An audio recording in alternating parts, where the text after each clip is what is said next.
Can you be my date for one day? The desperate rancher's question hung in the dusty air of the general store, his calloused hands trembling as he held out a worn leather pouch of coins. The woman before him, proud, desperate, beautiful, met his eyes with equal parts suspicion and need. Neither knew this single day would shatter everything they thought they understood about love, loss, and second chances. Stay with me until the end, and comment your city below so I can see how far this story travels across the world. The Wyoming wind carried the scent of sagebrush and regret through the town of Sage Hollow on that October morning in 1887. Lucas McGraw stood at the edge of the wooden sidewalk, his shadow stretching long across the dirt road as the sun climbed reluctantly over the eastern ridge. His hands, rough from years of rope and leather, hung uselessly at his sides. Behind him, tied to the hitching post, his horse stamped and snorted, sensing the anxiety that radiated from its owner like heat from summer stones. Lucas was a man carved from the same granite as the mountains that ringed the valley, tall, broad-shouldered, with a face that seemed permanently set in lines of stoic endurance. At 32, silver already threaded through his dark hair at the temples, put there by grief rather than age. His eyes, once bright with the optimism of a young husband and father, had dulled to the color of winter clouds. Those who knew him before Sarah died said he'd left the best parts of himself in her grave 3 years ago. But today, desperation had driven him to do something he'd sworn he'd never do: beg. The harvest blessing was 3 days away. For as long as anyone could remember, the ceremony had marked the end of the growing season, a time when families stood together before the mayor's table to give thanks for the year's bounty and receive blessings for the winter ahead. It was tradition, it was community, it was everything Sage Hollow held sacred, and Ellie refused to go without a mother. His daughter's words from the night before still echoed in his mind with the persistence of a wound that wouldn't close. She'd been sitting at the kitchen table, her small hands folded in her lap, her dark eyes, Sarah's eyes, fixed on the scraped wood surface as if reading prophecy in the grain. "Papa?" she'd whispered, her voice so soft he'd had to crouch beside her chair to hear. "I can't go to the blessing." "Why not, little bird?" He'd used his pet name for her, hoping to coax out whatever fear had taken root in her heart. "Because everyone has a mama, everyone stands together, and I—" Her voice had cracked, and tears had spilled down her cheeks. "I don't want to be the only one standing alone. I don't want everyone looking at me and remembering that Mama's gone." Lucas had felt his heart fracture a little more, the pieces grinding against each other like broken glass. He'd pulled her into his arms, this tiny, fragile creature who'd barely spoken more than a dozen words a day since Sarah's death, and he'd felt the dampness of her tears soaking through his shirt. "You won't be alone, Ellie. I'll be there with you." But she'd pulled back, shaking her head with a determination that was both heartbreaking and absolute. "It's not the same, Papa. All the other children have mamas who brush their hair and tie their ribbons and hold their hands." Mrs. Patterson says families stand together, a papa and a mama, and their children. That's what the blessing is for. That's what makes it special. Mrs. Patterson, the town busybody whose ideas about propriety and tradition were as rigid as iron fence posts. Lucas had wanted to march over to her house right then and tell her exactly what he thought of her narrow-minded notions, but what would that solve? The damage was done. Ellie had internalized the message that their little family of 2 wasn't complete, wasn't worthy of standing before the community. That night, after tucking Ellie into bed and singing her the lullaby Sarah used to sing, his voice cracking on every note, Lucas had sat at the kitchen table until the candle burned low. The house creaked around him, empty and cold despite the fire in the stove. Every corner held memories of Sarah, her apron still hanging on the hook by the door, her recipe book on the shelf with flowers still dusting the cover, the rocking chair by the window where she'd nursed Ellie while watching the seasons change. He couldn't bring Sarah back. God knew he'd tried in every way a man could try, through prayer, through rage, through the kind of soul-deep bargaining that left him hollow and ashamed. But what he could do, what he had to do, was find a way to give Ellie what she needed, even if just for one day. The idea had come to him sometime around midnight, born of desperation and whiskey and the kind of creative problem-solving that frontier life demanded. If Ellie needed a mother figure for the harvest blessing, then he would find one. Not a replacement for Sarah. That was impossible. But someone kind enough to stand beside them for a few hours, to smile and hold Ellie's hand and let his daughter experience what other children took for granted. He would hire someone to pretend. The thought had felt wrong in a dozen different ways, dishonest and manipulative and probably sacrilegious. But as dawn had broken and he'd watched Ellie sleeping, her small face finally peaceful, he'd known he would do whatever it took. She'd stopped laughing. She'd stopped playing. She barely spoke anymore, communicating mostly through nods and head shakes and those devastating eyes that held too much sorrow for a 4-year-old to carry. If one day of pretending could give her back even a sliver of joy, then he'd sell his soul to make it happen. So here he stood, in front of the general store, preparing to proposition the first suitable woman he could find. The word suitable rattled around in his head like a penny in an empty can. What did that even mean? Someone respectable enough that the town wouldn't talk, or at least wouldn't talk too much. Someone desperate enough to accept such a bizarre arrangement. Someone with enough kindness to be gentle with a wounded child. The morning shoppers moved past him with nods and curious glances. He recognized most of them: the widow Henderson, old man Cartwright, the Larson twins with their mother. This was a town where everyone knew everyone, which made what he was about to do both easier and infinitely more complicated.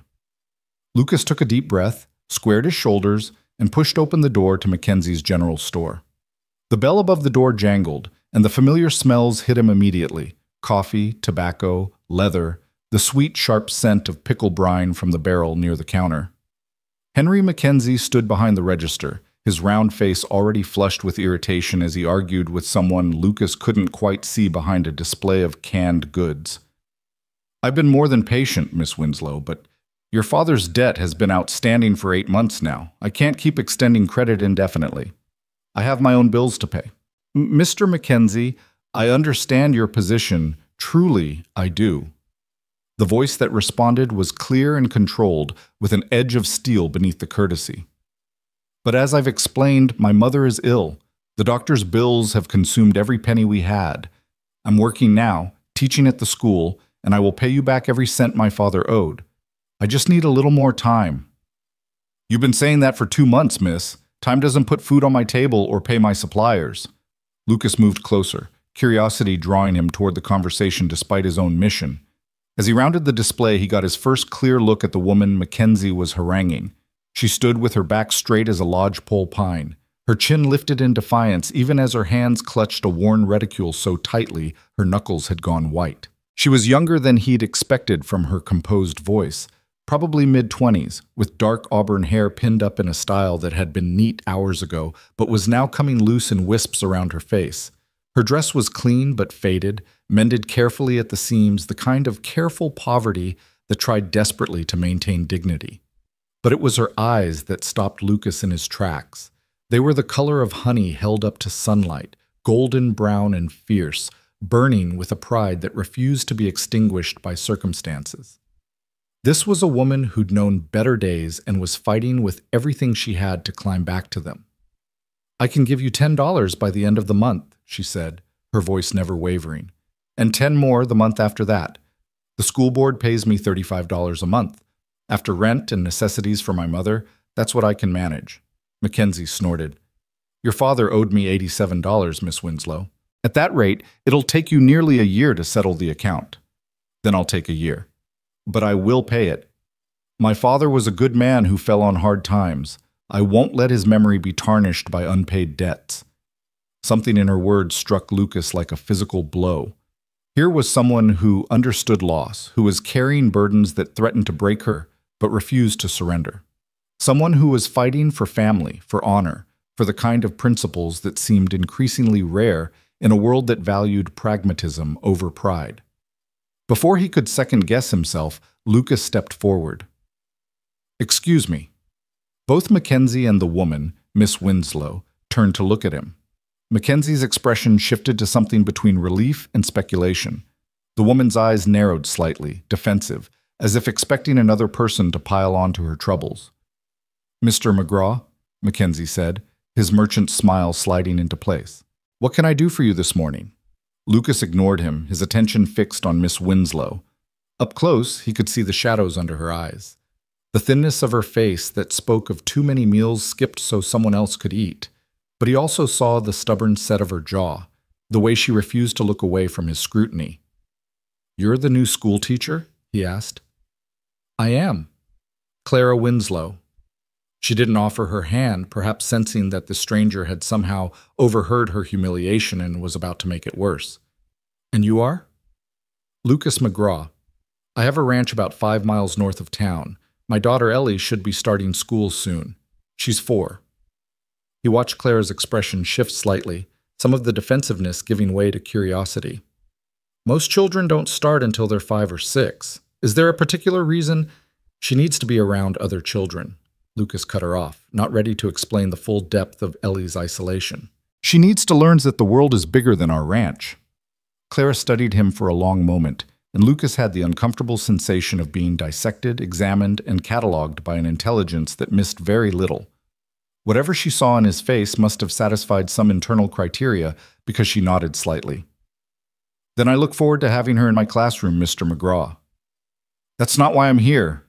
The words came out rougher than he'd intended, desperation making him clumsy. He was aware of Mackenzie watching them with undisguised interest, of other shoppers drifting closer, sensing drama. This was a mistake. He should leave, think of another way, find someone else. But Clara was looking at him with those fierce honey eyes, waiting, and something about her pulled the truth out of him like a splinter. "I need to hire someone for a day," he said, his voice dropping low. "The harvest blessing is in 3 days. My daughter needs—" He stopped, frustration building in his chest. How did he explain this without sounding like either a madman or a fool? "Needs what, Mr. McGraw?" Clara's voice had gentled slightly, responding perhaps to the raw desperation she must have heard in his tone. "A mother." The word came out like a confession. "Just for that day. Just to stand with us at the ceremony so she can experience what other children have. Her mother died 3 years ago, and Ellie barely speaks now, and she's terrified of standing up there alone, and I—" He stopped, hearing how insane it all sounded. The store had gone silent. Lucas could feel every eye on him, could imagine the gossip already taking shape like storm clouds on the horizon. The widower McGraw has finally lost his mind, trying to hire a pretend wife. What kind of desperation drives a man to that? But he didn't care about any of them. He was watching Clara's face, trying to read her reaction. She hadn't recoiled in disgust. She hadn't laughed. She simply stood there, processing his words with that same careful intelligence he'd noticed before. "You want to hire me to pretend to be your wife for the harvest blessing," she said slowly, making sure she understood correctly. "Not my wife. Just someone who can stand with us. Someone kind who can hold Ellie's hand and make her feel like she belongs." Lucas pulled out the leather pouch he'd brought, the coins inside clinking softly. "I can pay $50. For 1 day. Just a few hours, really. You'd come to the ranch the day before, stay the night in the guest room, stand with us at the ceremony, and then—" he gestured vaguely. "Then you'd be free to go." $50.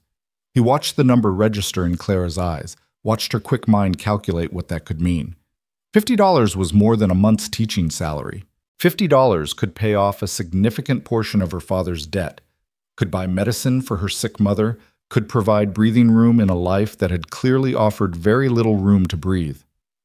"That's quite a sum for a few hours of play acting," she said carefully. "It's not play acting to Ellie." Lucas's voice came out sharper than he intended. "To her, it would be real. To her, it would be everything." Something flickered across Clara's face, sympathy maybe, a recognition of a fellow soul trying desperately to protect someone they loved. She glanced at Mackenzie, who was watching the exchange with undisguised fascination, then back at Lucas. "Might we discuss this outside, Mr. McGraw?" Lucas nodded and followed her out of the store, acutely aware of the whispers that erupted the moment the door closed behind them. On the sidewalk, away from the prying eyes and ears of half the town, Clara turned to face him. The morning sun caught the auburn highlights in her hair, and for a moment Lucas was struck by how beautiful she was, despite the weariness and worry that lined her face. Not beautiful in the delicate, fragile way Sarah had been, but beautiful in the way of something tempered by fire, stronger, harder, more likely to cut you if you weren't careful. Mr. McGraw, I appreciate that you're in a difficult situation, Clara began, her voice measured and calm. But what you're asking is, it's highly irregular. Some might even say inappropriate. I know. Lucas met her eyes directly. If there was any other way, I wouldn't be asking. But my daughter is drowning in grief, and I can't reach her. She barely eats. She barely speaks. The only thing she's asked for in 3 years is this one thing, to have a mother figure at the harvest blessing. I can't give her back her real mother, but I can give her this. I can give her one day where she doesn't feel broken. Clara's expression softened fractionally. And after that one day? What happens when I leave and she's lost another mother? The question hit Lucas like a punch to the gut because he'd been asking himself the same thing for the past 12 hours. I don't know, he admitted. Maybe it'll make things worse. Maybe she'll retreat even further into herself. Or maybe experiencing one moment of normalcy will remind her that life can still hold good things, that she can still feel happy. I'm gambling on maybe, Miss Winslow, because maybe is all I have left. Clara looked away, her gaze drifting toward the mountains that stood sentinel over the valley. Lucas could see the war playing out across her features, practical need battling against principle, desperation wrestling with pride. I heard what Mackenzie said in there, Lucas continued quietly, about your father's debt, about your mother being sick. $50 would help. Is this pity? Clara's eyes snapped back to him, blazing with sudden anger. Because I don't accept charity, Mr. McGraw, no matter how prettily it's dressed up. It's not charity, it's a job. A strange job, granted, but a job nonetheless. I need someone with the grace and kindness to make my daughter feel loved for a few hours. You need money. That's not pity. That's business. Business? Clara laughed, but there was no humor in it. You're asking me to lie to a child, to make her believe something that isn't true. How is that kind? I'm asking you to give her a gift. Lucas stepped closer, his voice dropping to barely above a whisper. One day where she remembers what it feels like to be a normal little girl. One day where she doesn't carry the weight of loss on her shoulders. Is that really so terrible? Clara closed her eyes, and Lucas could see her throat work as she swallowed hard. When she opened them again, the anger had faded, replaced by something that looked almost like defeat. You promise it's just one day? Just the ceremony? I promise. One day. You'd arrive the morning before, maybe spend a few hours with Ellie so she's comfortable with you, stay the night, attend the ceremony the next day, and then you're free to return to your life. No expectations beyond that. And you'd pay me $50. Yes. Clara was silent for a long moment, her gaze fixed on something Lucas couldn't see. He wanted to press, to push, to beg if necessary, but instinct told him this was a woman who made her own decisions in her own time. Rushing her would only drive her away. Finally, she turned back to him, and Lucas saw that she'd made her choice, though it clearly cost her something to do it. $60? She said. Lucas blinked, surprised. What? If I'm going to compromise my principles, risk my reputation, and potentially cause emotional harm to a child I haven't even met, then the price is $60, $50 for me, and $10 to pay toward my father's debt immediately, so Mr. Mackenzie stops looking at me like I'm a thief every time I walk into his store. A slow smile tugged at the corner of Lucas's mouth, the first real smile he'd felt in longer than he could remember. This woman had steel in her spine and the negotiating instincts of a horse trader. Ellie could do worse than spending a day in her company. $60, he agreed, pulling out the pouch and counting out coins into her palm. 10 now for Mackenzie. The remaining 50 when you leave after the ceremony.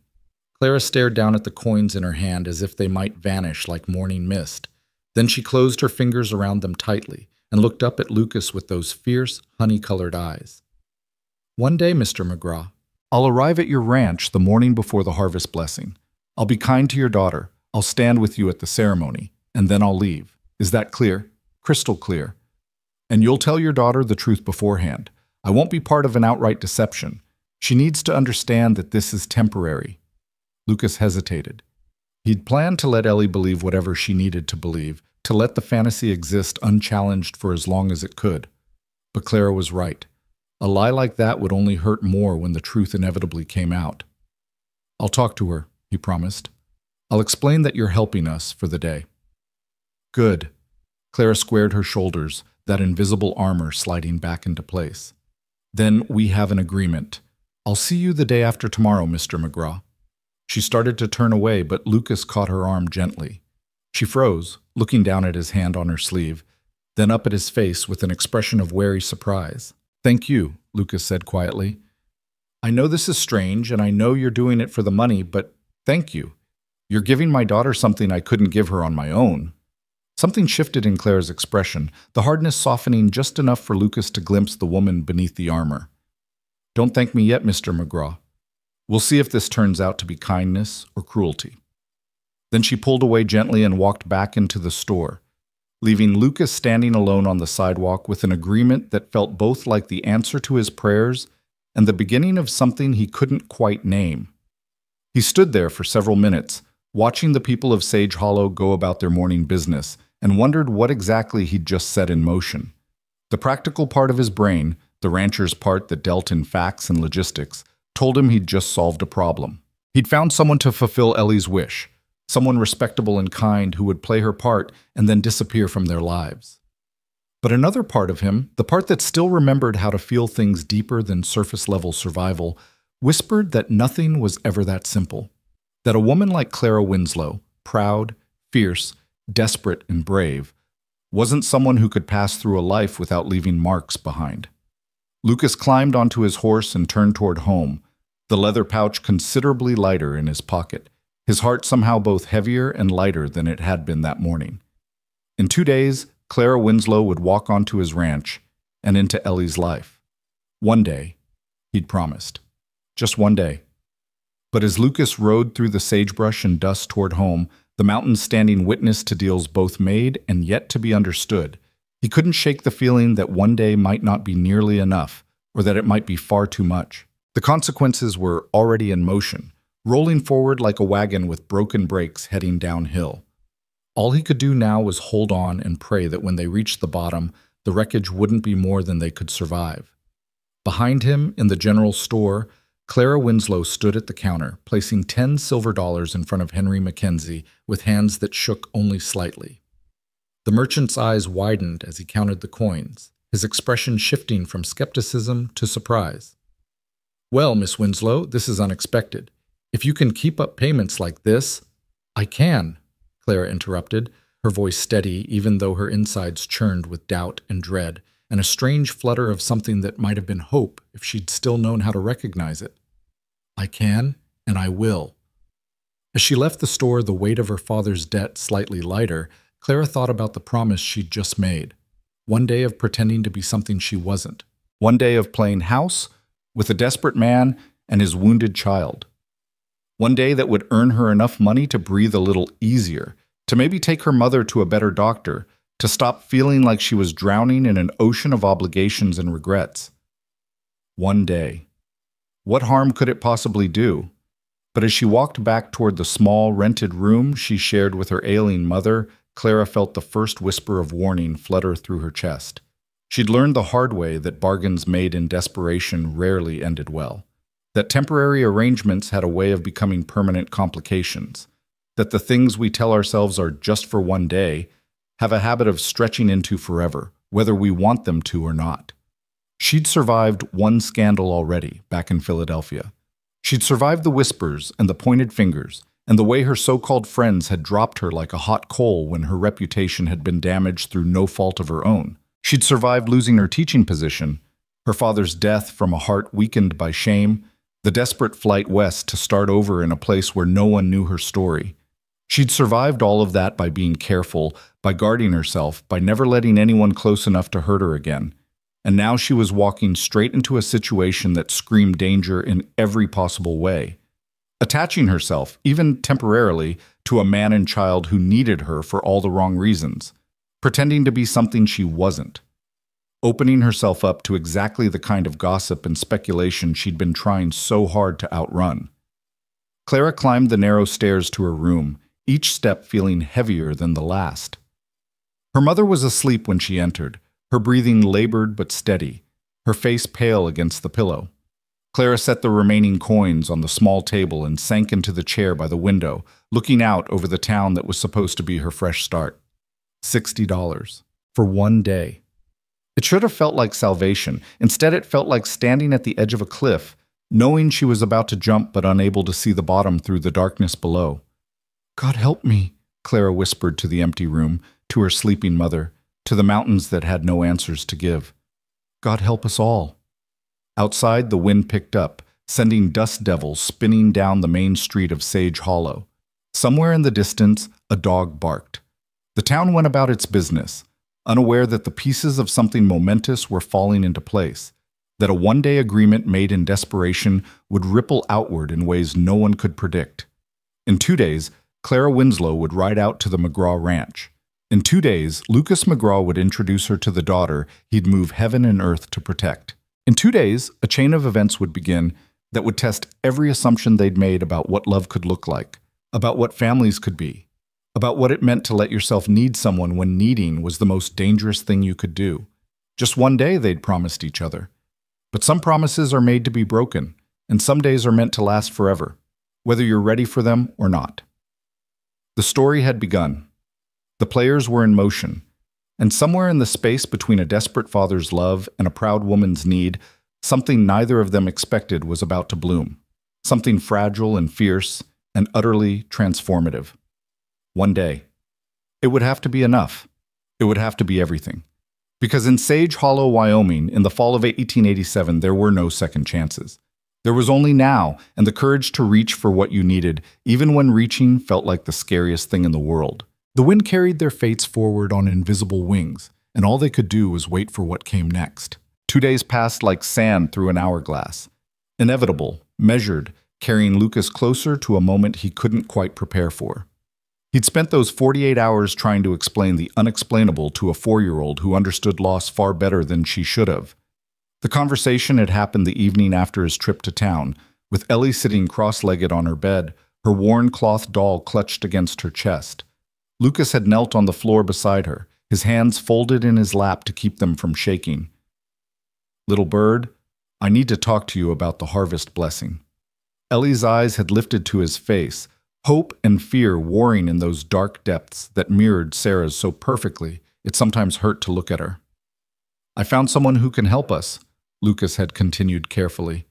"A nice lady named Miss Winslow. She's going to come stay with us for a day, and she'll stand with us at the ceremony." "Like a mama?" Ellie's whisper had been so soft he'd barely heard it. "Like a friend who's helping us," Lucas had corrected gently. "She's not your mama, Ellie. She can't be. But she's kind, and she wants to make sure you don't feel alone at the blessing." Ellie had processed this with the serious contemplation of someone far older than her years. "Will she leave after?" The question had pierced Lucas's heart. "Yes, sweetheart. She has her own life, her own family to take care of. This is just for one day." "One day," Ellie had repeated, testing the words. Then, unexpectedly, she'd nodded. "That's okay, Papa. One day is more than nothing." The simple wisdom of it had nearly broken him. His daughter had learned to accept scraps because scraps were all the world seemed willing to offer her. Now, standing on his porch in the early morning light, watching the road that led from town, Lucas wondered if he'd made a terrible mistake. The air was crisp with the promise of autumn, carrying the scent of dried grass and distant pine. His ranch stretched out before him, 200 acres of grazing land, a sturdy barn, corrals for the horses, and the house he'd built with his own hands 7 years ago when he'd brought Sarah home as a bride. Everything was ready. He'd cleaned the guest room until it gleamed, changed the sheets, placed fresh wildflowers in a jar on the dresser. The house itself was tidier than it had been in months. Floors swept, dishes washed, surfaces cleared of the accumulated debris of 2 people living in survival mode rather than actually living. He'd even baked bread that morning, following Sarah's recipe with hands that remembered the motions, even if his heart stumbled over the memories. Ellie stood beside him now, wearing her best dress, a blue cotton thing with white flowers that was getting too small, but still looked sweet with her dark hair braided and tied with a ribbon. She'd insisted on this ribbon. She'd also insisted on clutching a small bouquet of late-season wildflowers she'd picked herself. "For Miss Winslow," she'd explained, "so she knows we're happy she's coming." Lucas had to turn away to hide the sudden burning in his eyes. His daughter, who barely spoke, who'd retreated so far into herself he'd feared he'd lost her completely, was emerging just enough to offer kindness to a stranger. Maybe this would work. Maybe Clara Winslow would be the key that unlocked whatever door had closed inside Ellie's heart. Or maybe he was a fool grasping at straws while his daughter drowned. "Papa, is that her?" Ellie's voice pulled him from his spiraling thoughts. Lucas looked up and saw a small figure on horseback cresting the hill that marked the edge of his property. Even from a distance, he recognized the straight-backed posture, the way she sat in the saddle with the confidence of someone who'd spent plenty of time on horseback. Clara Winslow was punctual, he'd give her that. As she drew closer, Lucas could make out more details. She wore a simple traveling dress in deep green, practical and sturdy, with a warm shawl wrapped around her shoulders against the morning chill. Her hair was pinned up neatly beneath a modest bonnet, and a small carpet bag was tied behind her saddle. She looked every inch the respectable schoolteacher, nothing about her appearance suggesting anything improper about this arrangement. Clara reined in her horse at the base of the porch steps, and for a moment they simply looked at each other. In the daylight, away from the tension of the general store, Lucas could see her more clearly. She was younger than he'd initially thought, probably no more than 25, with fine features and a dusting of freckles across her nose that her bonnet couldn't quite hide. But it was her eyes that held him, those honey-gold eyes that seemed to catalog everything, missing nothing, judging and measuring and deciding all at once. "Mr. McGraw," she said, her voice carefully neutral, "I hope I'm not too early." "Right on time," Lucas replied, stepping down from the porch. He moved to help her dismount, offering his hand, which she accepted with the briefest hesitation before swinging down from the saddle with practiced ease. Up close, he caught the scent of lavender soap and noticed the careful mending on her sleeve, nearly invisible, but there if you knew to look. Every detail about Clara Winslow spoke of someone trying desperately to maintain dignity in the face of reduced circumstances. Lucas understood that struggle more intimately than she could know. "This is Ellie," he said, gesturing to his daughter, who still stood on the porch, suddenly shy now that the moment had arrived. Clara turned her attention to the little girl, and Lucas watched something shift in her expression, the careful guardedness softening into genuine warmth. She climbed the porch steps slowly, as if approaching a skittish animal, and then crouched down so she was at Ellie's eye level. "Hello, Ellie," Clara said gently. "It's lovely to meet you. I'm Miss Winslow, but you can call me Clara if you'd like." Ellie stared at her for a long moment, those serious eyes examining this stranger who'd come to play a role in their carefully scripted day. Then, slowly, she extended the bouquet of wildflowers. "These are for you," Ellie whispered. "To say welcome." Clara took the flowers with a reverence that seemed entirely genuine, bringing them to her nose and inhaling deeply. "They're beautiful, Ellie. Thank you. I'll put them in my room so I can see them first thing when I wake up tomorrow. Would that be all right?" Ellie nodded, and a small smile, the first Lucas had seen in days, tugged at the corner of her mouth. Something loosened in Lucas's chest, a knot of tension he hadn't even realized he'd been carrying. Maybe this would be all right. Maybe Clara's kindness wasn't just an act for the money. Maybe she genuinely possessed the warmth that Ellie needed, even if only for 24 hours.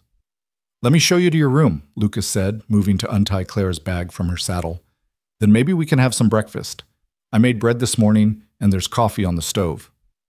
Clara stood, still holding Ellie's flowers like they were precious, and followed him into the house. Lucas was acutely aware of how she must be seeing his home. The worn furniture. The bare walls where Sarah's paintings had once hung before he'd taken them down because seeing them hurt too much. The sense of a place where people existed rather than lived. He tried to clean, tried to make it welcoming, but you couldn't hide years of grief with a day of dusting. But if Clara noticed the melancholy that soaked the walls like old smoke, she gave no sign. She simply followed him through the main room, past the kitchen where the bread cooled on the counter, and down the short hallway to the guest room. "It's not much," Lucas said, opening the door and setting her bag on the chair by the window. "But the bed's comfortable, and you'll have privacy. The necessary is out back, and there's fresh water in the pitcher." Clara stepped into the room, and Lucas saw her take in the freshly made bed, the wildflowers he'd placed on the dresser, the curtains he'd washed and rehung just yesterday. When she turned back to him, something in her expression had changed. The careful armor she wore had developed a small crack. "It's lovely," she said quietly. "Thank you for going to such trouble. It's the least I could do, considering—" Lucas gestured vaguely, unable to find words for the strangeness of their arrangement. "Considering you're paying me to pretend to be part of your family?" Clara's voice held no judgment, just a straightforward acknowledgement of the truth they were both dancing around. "Something like that." An awkward silence settled between them, filled with all the things neither of them knew how to say. It was broken by Ellie appearing in the doorway, her earlier shyness apparently overcome by curiosity. "Miss Clara, would you like to see my room?" she asked, her voice still soft but carrying a hint of eagerness that Lucas hadn't heard in months. Clara's face lit up with what looked like genuine pleasure. "I would love to see your room, Ellie. Would you show me?" Ellie took Clara's hand, just reached out and took it as if it were the most natural thing in the world, and led her back down the hallway. Lucas followed at a distance, watching as his daughter pushed open the door to her small room and pulled Clara inside. "This is where I sleep," Ellie explained, pointing to her narrow bed with its patchwork quilt. "And that's my toy box. And that's the window where Papa says I can see the stars at night if I'm very quiet." Clara moved through the room with genuine interest, examining the few toys Ellie owned, the drawings pinned to the wall, the wooden horse Lucas had carved for her last Christmas. She picked up the worn cloth doll from the bed, handling it with care. "What's her name?" Clara asked. "Rose. Like Mama's favorite flower." Ellie's voice dropped on the word Mama, and Lucas saw Clara's fingers tighten fractionally on the doll. "Rose is a beautiful name," Clara said gently, setting the doll back down. "Your mama must have loved roses very much." "She did.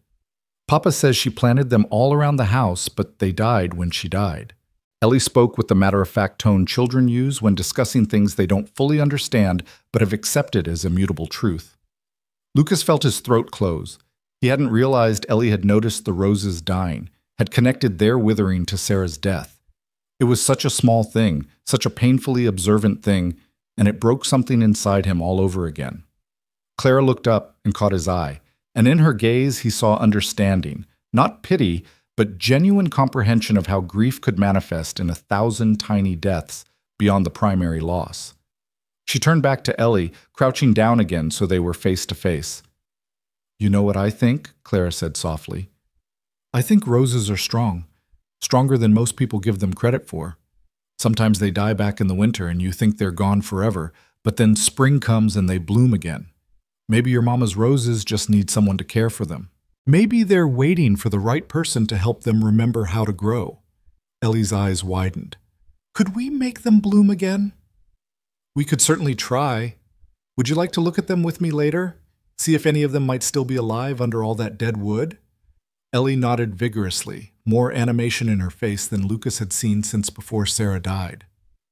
He wanted to warn Clara not to make promises she couldn't keep, not to give Ellie hope about things that might be impossible.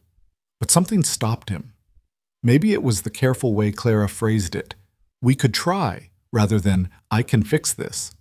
Maybe it was seeing his daughter excited about something, anything. Or maybe it was just the desperate hope that this woman might actually be able to reach Ellie in ways he couldn't. "Come on," Lucas said, his voice rougher than he intended. "Let's have that breakfast before everything gets cold." They gathered in the kitchen, and Lucas busied himself slicing bread, pouring coffee, setting out butter and jam. Ellie chattered to Clara about the chickens, about her papa's horses, about the hawk that sometimes circled over the barn. Small talk, inconsequential things, but the sound of his daughter's voice filling the house felt like music after years of silence. Clara listened with what appeared to be genuine interest, asking questions that drew Ellie out further, smiling at the little girl's earnest explanations of ranch life. She ate the bread Lucas offered with appreciation, and when she caught his eye across the table, something passed between them. An acknowledgement, perhaps, that this strange arrangement might actually work. After breakfast, Ellie insisted on showing Clara the barn, the chickens, the vegetable garden that Lucas kept more out of necessity than any real skill for growing things. Clara followed gamely, her dress getting dusty, her carefully pinned hair coming loose in wisps, but never complaining. She admired Ellie's favorite hen, listened to stories about each horse, and examined the sorry state of Lucas's squash plants with diplomatic tact. "You're not much of a gardener, are you, Mr. McGraw?" she observed, a hint of amusement in her voice. "I can keep things alive," Lucas said defensively. "Barely, but making them thrive? That was always Sarah's gift." The name hung in the air between them, and Lucas immediately regretted bringing it up. But Clara simply nodded, understanding written in the set of her shoulders. "It's hard to nurture things when you're just trying to survive," she said quietly, and Lucas knew she wasn't just talking about vegetables. The morning stretched into afternoon, and Lucas found himself relaxing incrementally. Clara moved through his home and his daily routines with an ease that surprised him. She wasn't trying to be Sarah, thank God for that, but she also wasn't awkward or intrusive. She simply existed in their space with a naturalness that made the house feel less empty. When Ellie asked if they could look at the roses, Clara agreed immediately. They walked around the perimeter of the house, examining the skeletal remains of what had once been Sarah's pride and joy. Most were clearly dead, brown and brittle, but Clara pointed out several that still had green wood near the base. "These ones," she said to Ellie, "these might come back with the right care. We'd need to prune away all the dead parts, make sure they get enough water, maybe add some manure around the roots before winter sets in." "Can we do it now?" Ellie asked, bouncing on her toes with an excitement that made Lucas's chest ache. Clara glanced at Lucas, a question in her eyes. He wanted to say no, wanted to protect those dead roses because they were another connection to Sarah, and bringing them back to life felt like erasing her memory. But then he looked at his daughter's face, saw hope there for the first time in so long, and he couldn't deny her. "We can try," he said, his voice rough. "I've got pruning shears in the barn." The next 2 hours were spent in the kind of work that was both mundane and profound. Clara showed Ellie how to identify dead wood versus living tissue, how to cut at an angle, how to be gentle with the surviving plants. Lucas found himself drawn into the work despite his reservations, cutting away the brittle skeletons of bushes that had once produced blooms Sarah would cut and bring inside, filling the house with fragrance and color. As he worked, he listened to Clara talking softly to Ellie, explaining plant biology in terms a 4-year-old could understand, telling stories about her own mother's garden back in Philadelphia. Her voice was soothing, confident, the voice of someone who knew how to teach, how to make learning feel like discovery rather than lecture. "Did you always want to be a teacher?" Lucas found himself asking during a lull in the work. Clara paused in her pruning, a small smile playing at her lips. "Not always. When I was very young, I wanted to be a piano player. I had visions of playing in grand concert halls, wearing beautiful gowns, receiving standing ovations." She laughed softly. "Childish dreams. Reality is somewhat less glamorous." "What happened?" Lucas asked, then immediately regretted the intrusion. "I'm sorry, that's too personal." "No, it's all right." Clara resumed her cutting, her hand steady. "My father lost his business, bad investments, and then a partner who embezzled most of what was left. We went from comfort to poverty almost overnight. Piano lessons became an impossible luxury. I was 17.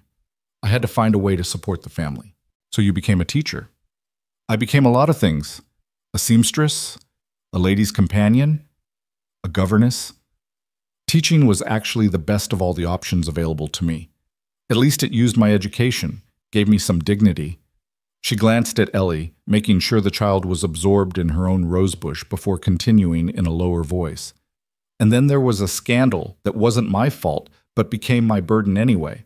A man who wouldn't take no for an answer, and a society that blamed me for his persistence. We had to leave Philadelphia. Father died on the journey west. The shame broke something in him, and now Mother and I are here, starting over, trying to outrun the past." Lucas absorbed this quietly, understanding more now about the steel in Clara's spine, the way she held herself like someone always ready for the next blow. She'd survived her own crucibles, carried her own losses. That's why she hadn't flinched when he'd made his bizarre proposition. She understood desperation intimately. "I'm sorry," he said simply, "for what you've been through."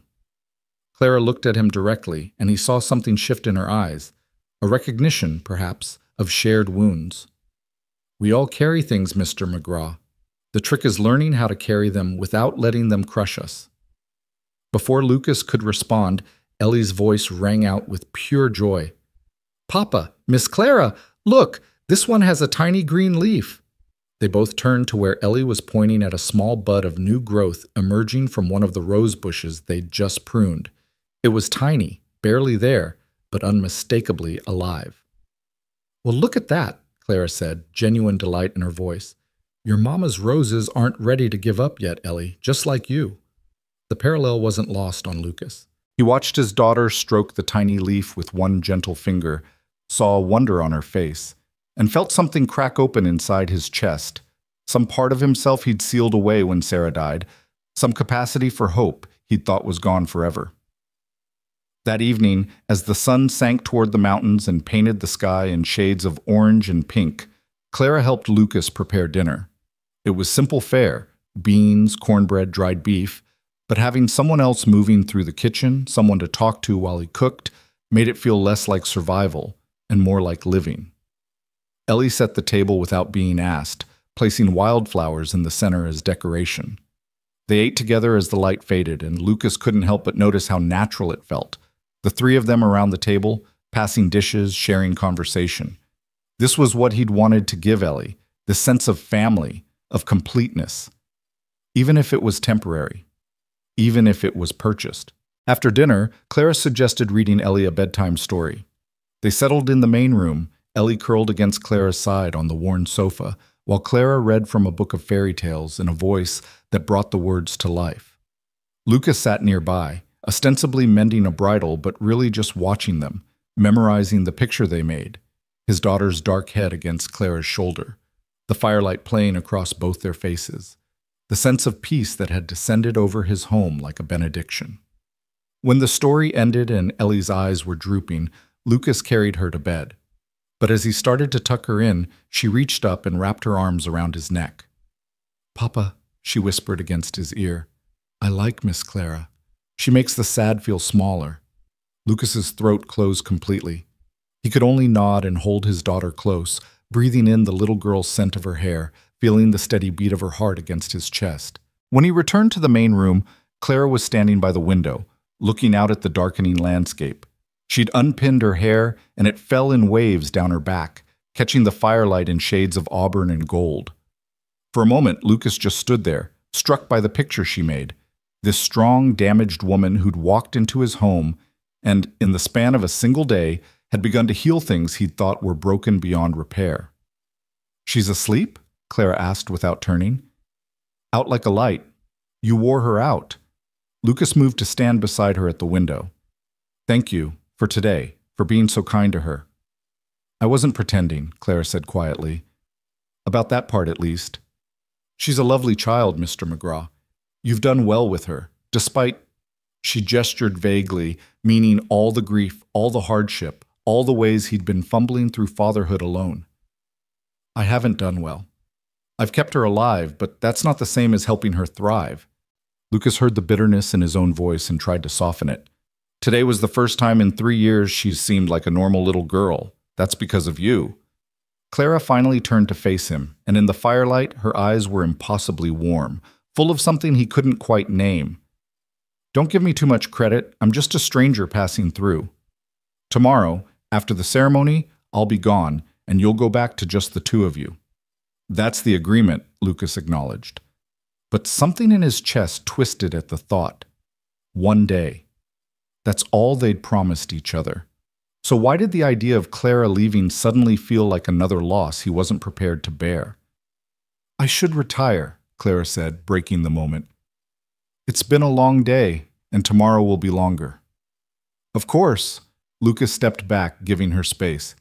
"If you need anything during the night, just call out. I'm a light sleeper." Clara nodded and started toward her room, but paused in the doorway. "Mr. McGraw? Lucas?" The use of his first name startled them both. "What you're doing for Ellie, giving her this experience, trying to show her that life can still hold good things. It matters. Even if it's just for one day. Don't doubt that. Then she disappeared into her room, closing the door softly behind her, leaving Lucas alone with the dying fire and a confusion of emotions he had no idea how to untangle. He sat in the darkness for a long time, listening to the house settle around him. Somewhere in the back bedroom, Clara was presumably sleeping in the bed he'd prepared for her. Down the hall, Ellie slept more peacefully than she had in months, and here he sat, caught between gratitude and guilt, relief and a growing dread of the moment when this temporary illusion would end. One day, he'd told himself, just one day of pretending, and then everything would go back to normal. But as Lucas finally rose and headed to his own cold bed, he couldn't shake the feeling that nothing would ever be normal again. Clara Winslow had walked into his life with a bargain and a borrowed kindness, and in less than 24 hours she'd begun to reshape everything he thought he knew about moving forward. Tomorrow, they would stand before the town at the Harvest Blessing. Tomorrow, for a few brief hours, they would look like a family. And then tomorrow night, Clara would leave, taking with her the warmth and light and hope she'd kindled in his home. It was the agreement. It was what he'd paid for. It was what they'd both promised. So why did it feel like he was preparing for a goodbye he wasn't ready to say? Lucas closed his eyes and tried to sleep, but his mind kept circling back to honey gold eyes and the sound of his daughter's laughter, to capable hands pruning rose bushes and a voice that made fairy tales come alive. One day. How had one day become so impossibly precious? The night stretched on, full of questions Lucas couldn't answer and fears he couldn't name. Tomorrow would come, as tomorrow always did. The ceremony would happen. And then the reckoning. The moment when temporary became permanent in all the wrong ways. When pretending ended and reality rushed back in to fill the spaces that hope had briefly occupied. He should never have done this. He should never have thought one day of borrowed happiness could be anything but cruel in the end. But it was too late now. The wheels were in motion. All Lucas could do was hold on and pray that when the day ended, Ellie would remember the joy rather than the loss, and pray that he could do the same. Dawn broke over the McGraw ranch with a clarity that seemed almost cruel in its beauty. Lucas had been awake for hours, lying in bed and watching the darkness slowly give way to gray, then pink, then the pale gold of early morning. Today was the harvest blessing. Today, he would stand before the entire town with Clara at his side and Ellie between them, playing out the charade he'd orchestrated. Today, his daughter would get the experience she'd been desperately craving. And tonight, it would all be over. He rose and dressed in his Sunday clothes, dark trousers, a white shirt, a vest that Sarah had made for him years ago with her careful stitches. His hand shook slightly as he buttoned it, and he had to stop twice to steady himself. This was what he'd wanted. This was the plan. So why did his chest feel like it was being squeezed in a vice? The house was quiet when he emerged from his room, but he could hear movement in the kitchen. Following the sounds, he found Clara already up and dressed, her hair pinned in an elaborate style he'd never seen before, making coffee at the stove as if she'd been doing it in his kitchen for years rather than a single day. She wore a dress he hadn't seen yesterday, deep blue with ivory trim, simple but elegant, clearly her best. It brought out the gold in her eyes and made her look like something from one of Ellie's fairy tales. She turned when she heard his footsteps, and for a moment they simply looked at each other across the kitchen. "I hope you don't mind," Clara said, gesturing to the coffee. "I'm an early riser, and I thought—" "It's fine," Lucas interrupted, his voice rougher than he intended. "Thank you." They moved around each other carefully, like dancers learning new steps, as Clara poured coffee and Lucas started breakfast. The silence between them wasn't entirely comfortable, weighted as it was with everything unsaid, with the knowledge that today would fundamentally change something even if they couldn't quite articulate what. "Are you nervous?" Clara asked finally, setting a cup in front of him. "About the ceremony? No, about—" Lucas gestured vaguely, meaning Ellie, meaning the aftermath, meaning all the ways this could go wrong. "Yes," Clara nodded, understanding implicit in the small movement. "I've been thinking about what happens after, about how to make this easier for her when I leave." Lucas's hand tightened around his coffee cup. "And?" "I could write to her. Not often, that would be cruel, giving her false hope. But perhaps once a month? Just a short note letting her know I'm thinking of her, that today mattered to me too. It might help her understand that caring about someone doesn't always mean staying with them. The offer was so unexpected, so generous, that Lucas felt his throat close. You'd do that? Even after today? I told you yesterday. I wasn't pretending about caring for her. She's a remarkable child, Lucas. She deserves to know that the people who see that don't simply forget her when they walk away. The use of his first name again sent something warm through his chest, dangerous and complicated. He met Clara's eyes and saw an echo of his own confusion reflected there. This thing between them that had started as a transaction but was becoming something neither of them knew how to name. The moment was broken by the sound of small feet padding down the hallway. Ellie appeared in the doorway, already dressed in her blue dress, her hair loose around her shoulders, clutching her cloth doll. "Is it time?" she asked, her voice carrying equal parts excitement and anxiety. "Almost, little bird," Lucas said, setting down his coffee and opening his arms. Ellie ran to him, and he lifted her onto his lap, breathing in the sleepy, warm scent of her. "First we eat breakfast, then I'll braid your hair the way Mama used to." "Can Miss Clara do it?" Ellie interrupted, turning to look at Clara with hopeful eyes. "She knows how to make it pretty." Lucas felt Clara's gaze on him, asking permission. He nodded, something in his chest both loosening and tightening at the same time. After breakfast, Clara sat Ellie in a chair and began working through her hair with gentle fingers. Lucas watched from the doorway as Clara braided and pinned, talking softly to Ellie about the ceremony, about what to expect, about how proud she was of how brave Ellie was being. "Now," Clara said, producing a ribbon from her pocket. Not one of Ellie's worn ones, but a new one, deep blue to match her dress. "The finishing touch." She tied it carefully, then turned Ellie toward the small mirror on the wall. The little girl's eyes widened as she took in her reflection. Hair perfect, dress neat, ribbon gleaming. She looked like any other child preparing for a special occasion. She looked whole. "I look like the other girls," Ellie whispered, wonder in her voice. "You look beautiful," Clara corrected gently. "Just like you always do. The ribbon just helps you see it."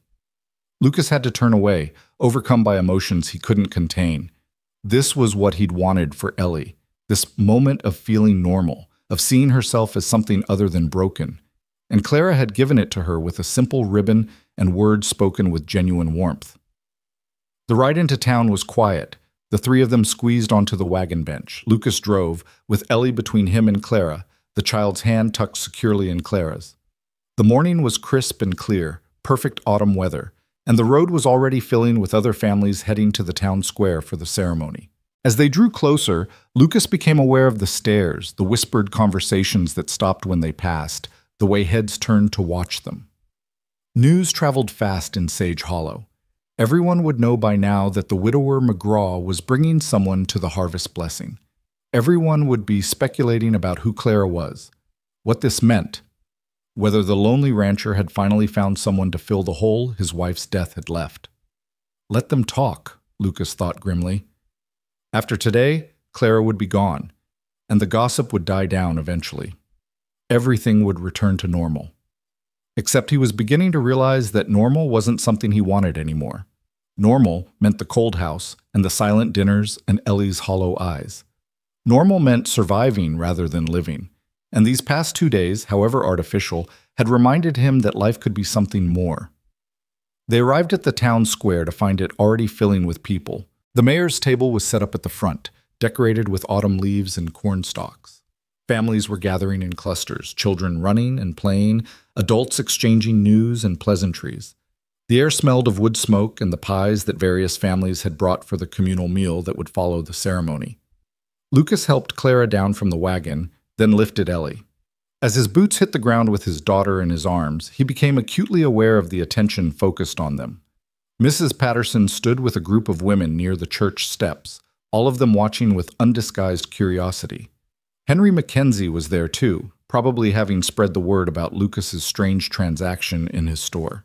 Even Reverend Williams was observing them with a thoughtful expression that Lucas couldn't quite read. "Ready?" Clara asked softly, straightening her shawl and lifting her chin in that way she had, preparing for battle disguised as social niceties. "As we'll ever be," Lucas replied. They moved through the crowd as a unit, acknowledging greetings, fielding questions. Lucas deflected with practiced vagueness. Yes, this was Miss Winslow. Yes, she was Ellie's new teacher. No, he wasn't sure how long she'd be staying in the area. The lies felt heavy on his tongue, made worse by the fact that they weren't entirely lies. After today, who knew what the truth would even be? Mayor Hutchins, a portly man with impressive mutton chops and a fondness for long-winded speeches, called everyone to order. Families began arranging themselves in rows before the table, parents with children, young couples, elderly relatives all mixed together in the tapestry of community that made Sage Hollow function. Lucas found a spot near the middle, not too prominent, but not hiding at the back either. Clara stood on his left, Ellie between them, and as the child's small hands reached up to grasp both his and Clara's, Lucas felt something shift in the air around them. They looked like a family. They felt like a family, at least to him, and from the way people were watching them, some with approval, some with suspicion, most with simple curiosity, everyone else saw it too.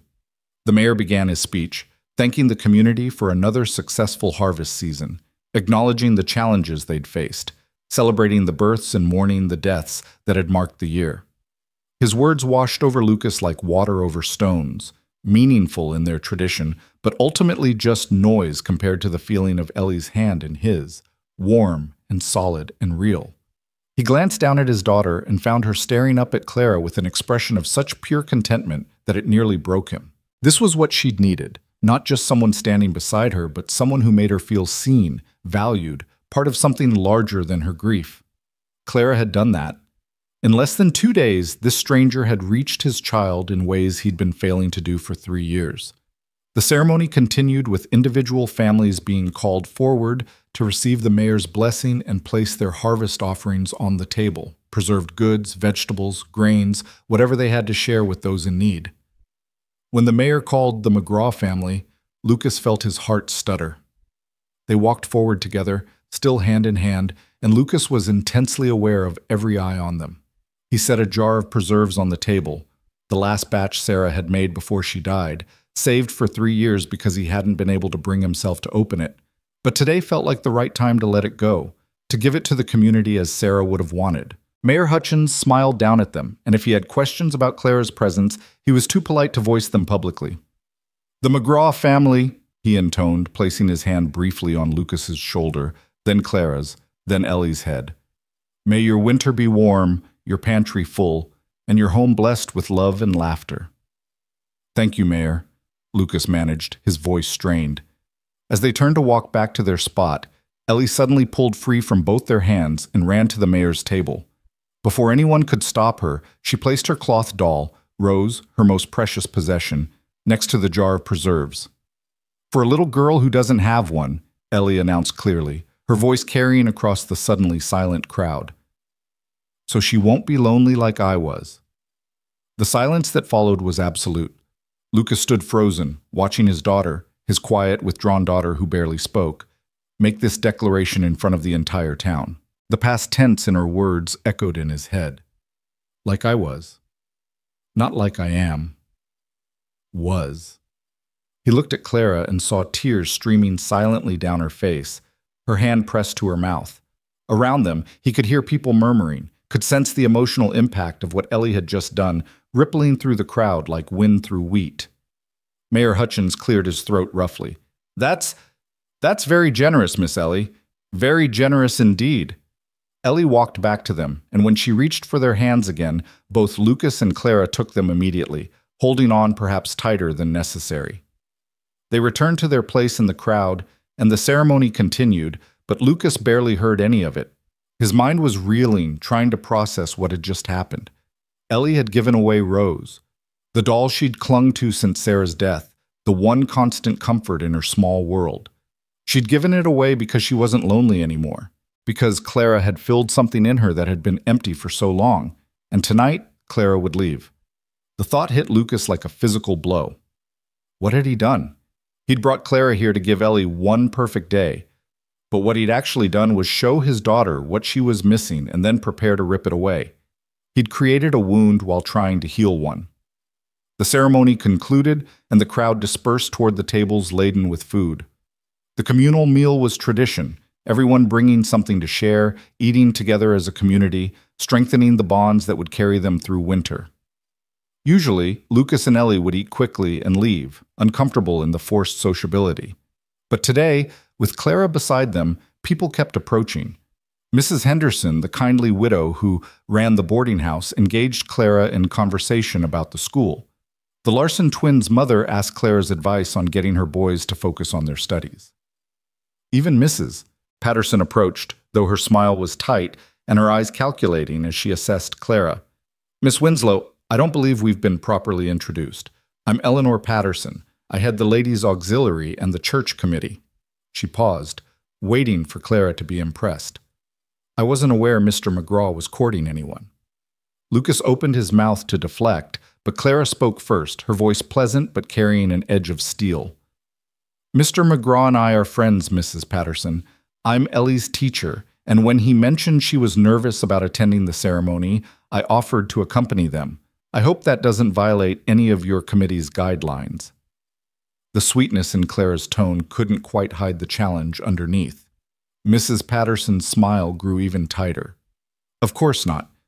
Though people will talk, you understand.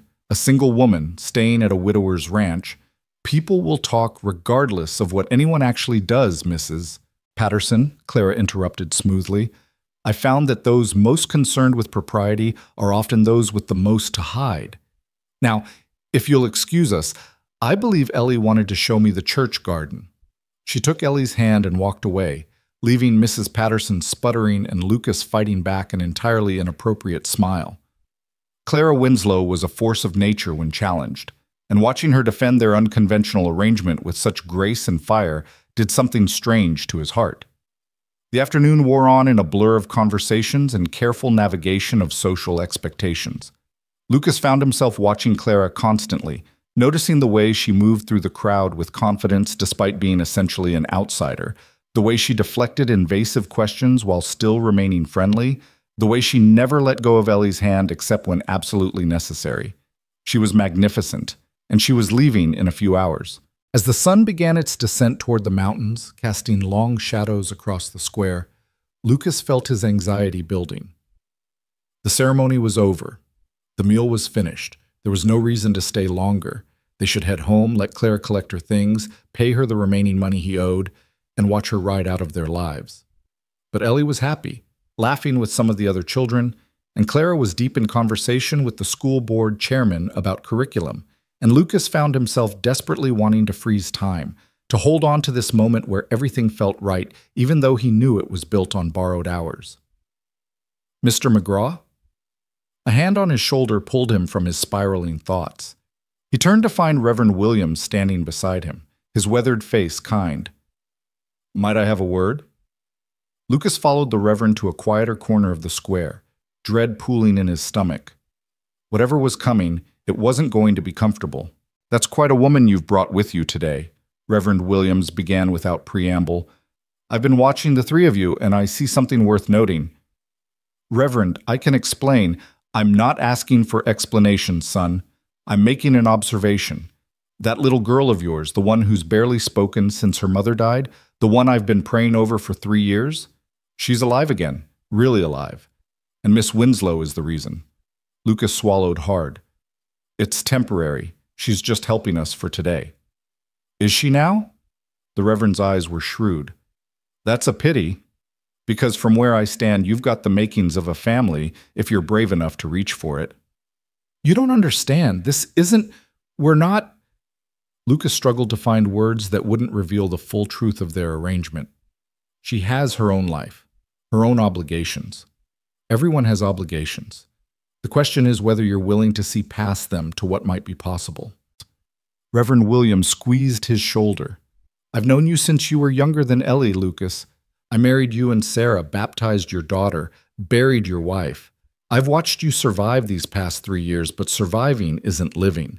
Today, for the first time since Sarah died, I saw you living. Think about that before you let it slip away." The Reverend walked away, leaving Lucas standing alone with thoughts that threatened to overwhelm him. Living versus surviving, reaching for what might be possible. The words echoed in his head, dangerous and tempting. But it didn't matter what he wanted or what the Reverend thought he saw. He'd made a bargain with Clara. One day, $60, and then she'd walk away. She had her sick mother, her teaching position, her own life to rebuild. He couldn't ask her for more. He had no right. By the time they loaded back into the wagon for the journey home, twilight was painting the sky in shades of purple and orange. Ellie was exhausted, her head drooping against Clara's shoulder. Clara held her carefully, stroking her hair with gentle fingers, and Lucas tried not to think about how natural they looked together, how right.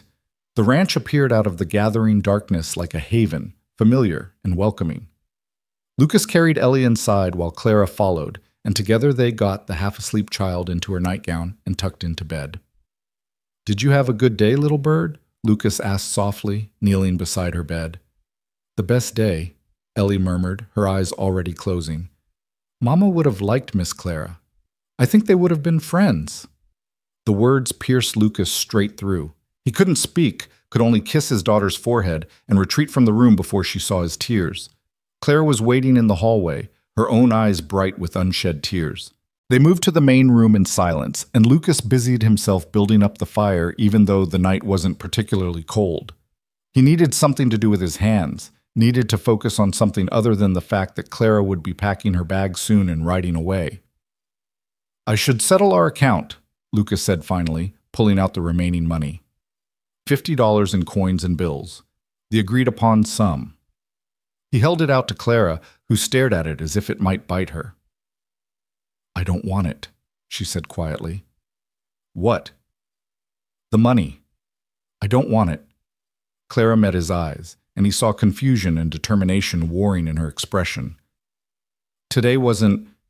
I didn't do this for money. I did it because Ellie needed it, because you asked, because..." She stopped, shaking her head. "Just keep it. Buy Ellie something nice. Fix the barn. I don't care. But I won't take payment for something that mattered." Lucas stood there holding the money, completely at a loss. "Clara, we had an agreement. Then consider me breaking it." She turned away, wrapping her arms around herself. "I should have left this afternoon, right after the ceremony. That was the deal. But I thought maybe we could have dinner together, one last meal. And now it's dark and I should go anyway, but Stay." The word erupted from Lucas before he could stop it. "Stay tonight. Leave in the morning when it's light and safe." Clara turned back to face him, and something passed between them in the firelight. All the things they'd been carefully not saying, all the feelings they'd been trying to ignore. The air felt charged, dangerous. "That's not what we agreed to," Clara said, but her voice lacked conviction. "I know, but I'm asking anyway, please, for Ellie's sake. She'll want to say goodbye properly in the morning." It was a manipulation, using his daughter to convince Clara to stay longer, and they both knew it. But Clara nodded, and Lucas felt relief and dread in equal measure flood through him. They stood in the firelight, neither moving, both aware that something fundamental had shifted between them over the past 2 days. This wasn't about a transaction anymore. This was about something far more dangerous. Connection, possibility, the terrifying hope that maybe, just maybe, life could offer second chances. But Clara still had her mother to care for, her teaching position in town, and Lucas still had a ranch to run, a daughter to raise, and grief that hadn't entirely released its hold on his heart. Wanting something and being able to have it were two entirely different things. "I'll make tea," Clara said finally, breaking the moment and moving toward the kitchen. Lucas let her go, sinking into the chair by the fire, and wondering how everything had gotten so complicated so quickly.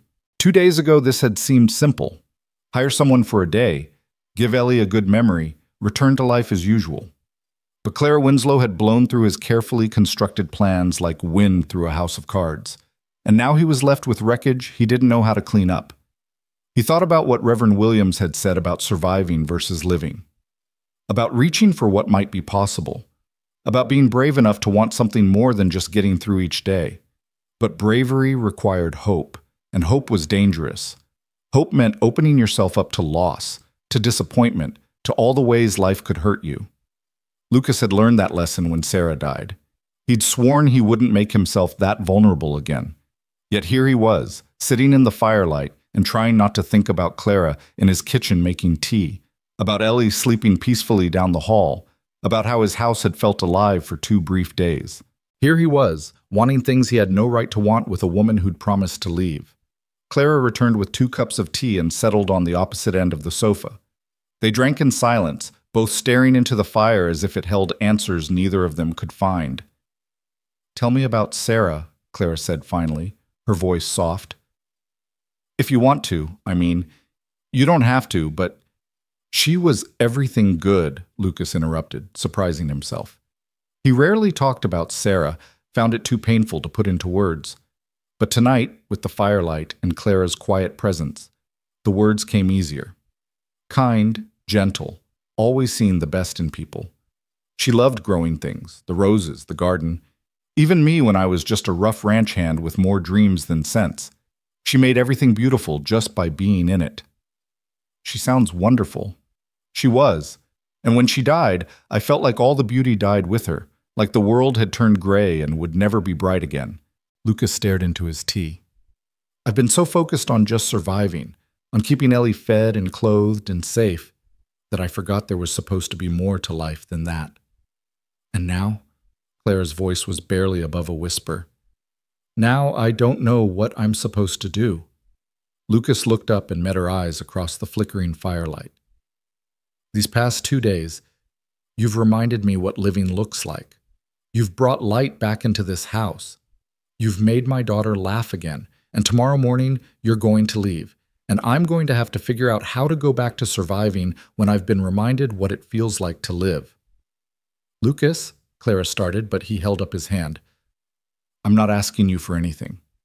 I know the situation. I know you have responsibilities, that your life is in town. I'm just saying thank you for giving us these 2 days, for being more than we had any right to ask for." Clara set down her tea with shaking hands. "What if I don't want to leave?" The words hung in the air between them, impossible and terrifying. Lucas felt his heart stop, then start again at double speed. "What? What if I don't want to leave?" Clara repeated, her voice stronger now. "What if these 2 days have meant something to me too? What if I look at you and Ellie and see something I didn't know I was looking for?" "Clara, you can't.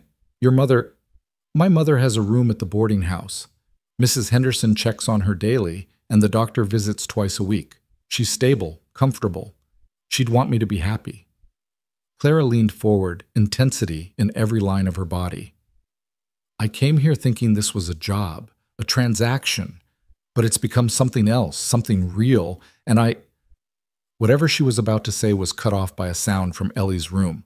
Both of them froze, listening. Then came the sound again, a whimper, then a cry. Lucas was on his feet instantly, rushing down the hall with Clara right behind him. They burst into Ellie's room to find her bed empty, the window open, cold night air rushing in. "Ellie!" Lucas's voice cracked with panic as he leaned out the window, scanning the darkness. "Ellie!" But his daughter was gone, vanished into the night, and with her went every thought except the primal terror of a parent whose child has disappeared into danger. Lucas's mind went blank with terror, every thought obliterated except the primal need to find his daughter. He vaulted through the window without thinking, landing hard in the dirt outside and immediately scanning the darkness. The moon was only a sliver, providing barely enough light to see shapes but not details. The night pressed in around him, full of shadows that could hide a small girl or conceal 100 dangers. "Ellie!" His voice ripped through the darkness, raw and desperate. "Ellie, where are you?" Behind him, he heard Clara climbing through the window more carefully, her dress catching on the frame. She landed beside him, slightly off balance, but recovered quickly. Which way would she go? Clara's voice was steady despite the fear Lucas could hear beneath it. "Does she have a favorite place? Somewhere she feels safe?" Lucas forced himself to think past the panic. Ellie was 4 years old, small, easily frightened. She wouldn't have gone far on purpose. Unless— "The roses," he said suddenly. She was so excited about the roses coming back to life. Maybe she wanted to see them in the moonlight, or— But even as he said it, doubt crept in. The roses were on the other side of the house, and they'd checked there first thing. No sign of her.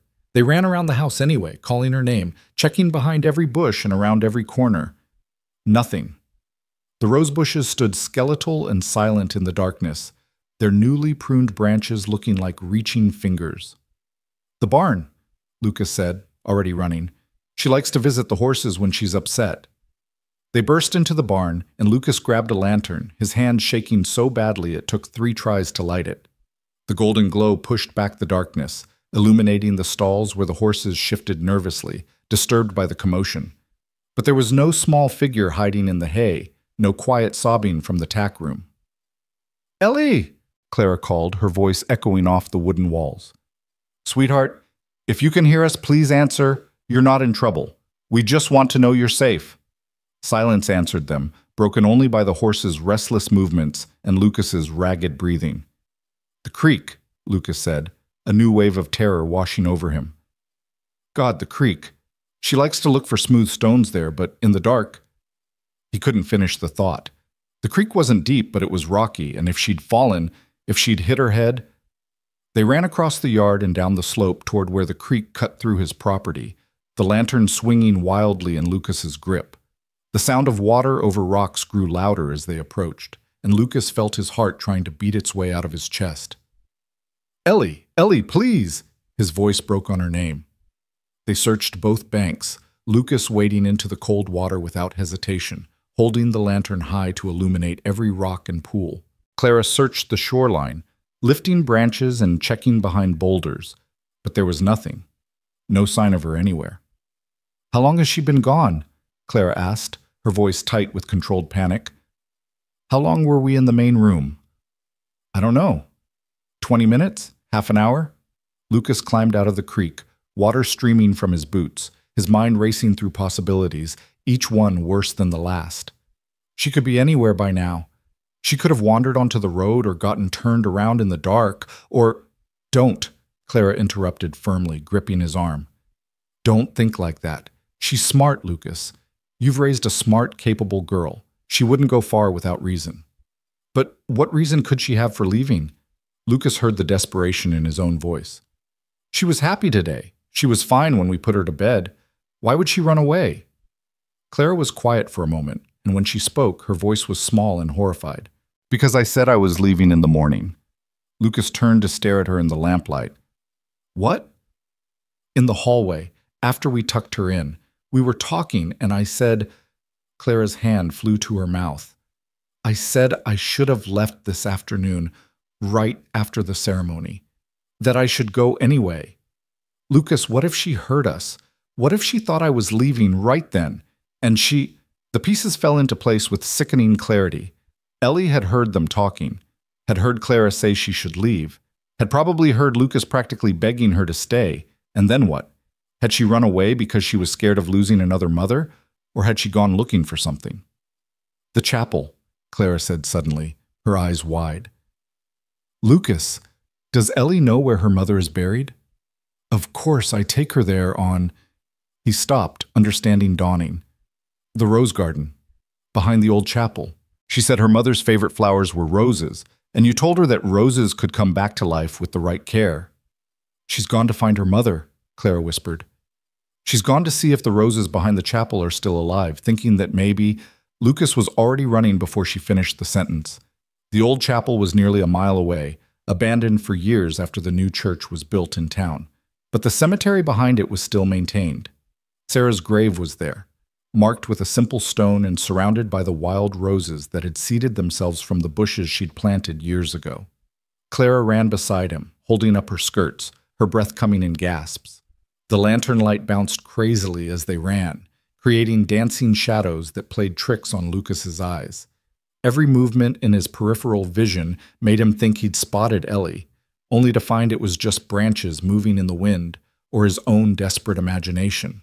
The chapel appeared as a dark silhouette against the slightly lighter sky, its steeple leaning precariously after years of neglect. Lucas had always meant to help organize a work party to stabilize it, but he'd never gotten around to it. Now, as they approached, he sent up a desperate prayer to whatever might be listening that the building wouldn't collapse on his daughter. "Ellie!" he called as they reached the chapel grounds.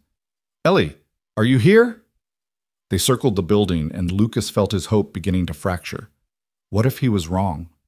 What if she wasn't here at all, and they were wasting precious time while she wandered further into danger? Then Clara grabbed his arm, pointing toward the back of the chapel. There. Do you see? Lucas followed her finger and spotted it. A small patch of disturbed earth near the cemetery gate, and beyond it, barely visible in the lantern light, a tiny figure sitting among the wild roses. Ellie! The relief was so intense it nearly brought Lucas to his knees.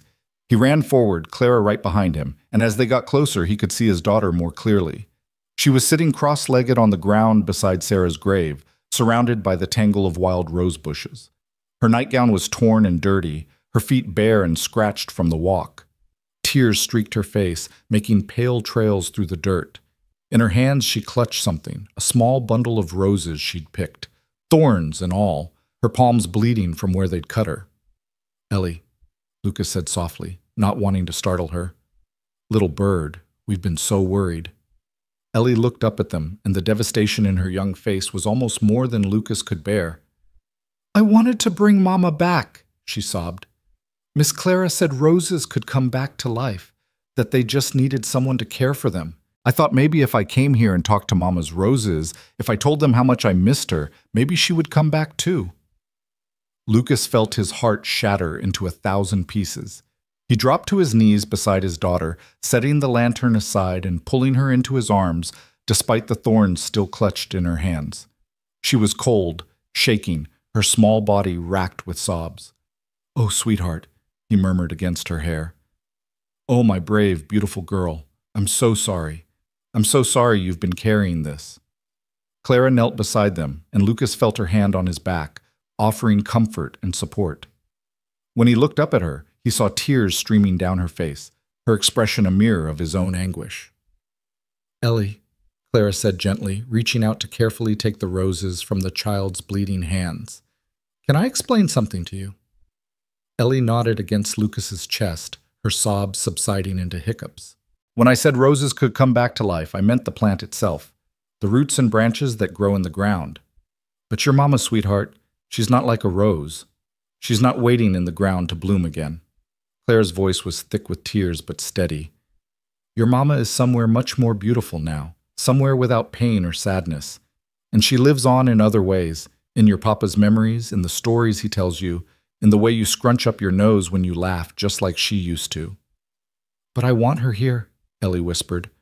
I want a mama like the other children have. I know, Clara said softly, and I'm so sorry that she can't be here. It's not fair, and it's okay to be sad about that. It's okay to miss her. But you're leaving too, Ellie said, and fresh tears spilled down her cheeks.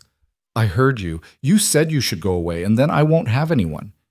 Lucas and Clara exchanged a look over Ellie's head, and in that moment, something silent passed between them. A decision, an understanding, a leap of faith into unknown territory. What if I didn't leave? Clara asked quietly. Ellie pulled back to look at her, hope warring with fear in her expression. You'd stay? If your papa wants me to. If you want me to. Clara looked at Lucas, her honey gold eyes searching his face.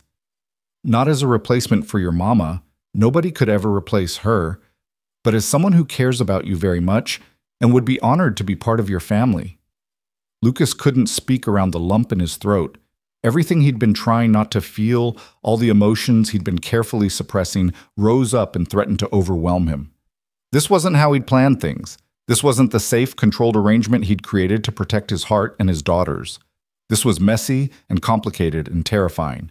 This was opening himself up to the possibility of loss again, of caring about someone who might leave or be taken away. This was choosing to live instead of just survive, and it scared him more than he wanted to admit. But as he looked at his daughter's tear-stained face, as he felt Clara's steady presence beside him, as he knelt in the dirt among wild roses beside his wife's grave, Lucas realized something profound. Sarah wasn't here anymore. She existed in his memories, in the color of Ellie's eyes, in the lessons she'd taught him about love and kindness. But she wasn't here, and he'd been so busy grieving her absence that he'd almost missed the gift standing right in front of him. Clara Winslow wasn't Sarah. She never would be. She was something entirely different, fierce where Sarah had been gentle, forthright where Sarah had been diplomatic, tempered by hardship in ways Sarah had never had to be. But she was also kind and brave and had somehow seen past his grief to the man he used to be, the man he might be again. Yes, Lucas said, his voice rough with emotion. Yes, I want you to stay. We both do. Ellie threw herself at Clara, wrapping her small arms around the woman's neck with a force that nearly knocked her over. Clara caught her, holding tight, her face buried in Ellie's hair as she cried. Lucas wrapped his arms around both of them, and for a long moment they simply held each other in the darkness behind the old chapel, surrounded by wild roses and the memory of loss but choosing, finally, to reach for life.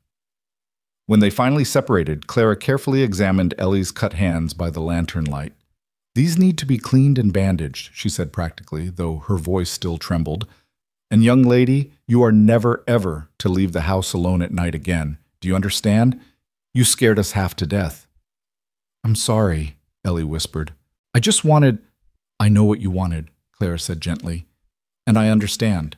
But there are better ways to deal with those feelings than running off into the dark. When you're scared or sad or confused, you come to your papa or to me and we'll figure it out together. That's what families do." "Promise?"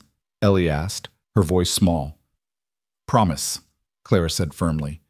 Lucas lifted Ellie into his arms, and the three of them made their way back toward the ranch, moving more slowly now that the immediate crisis had passed.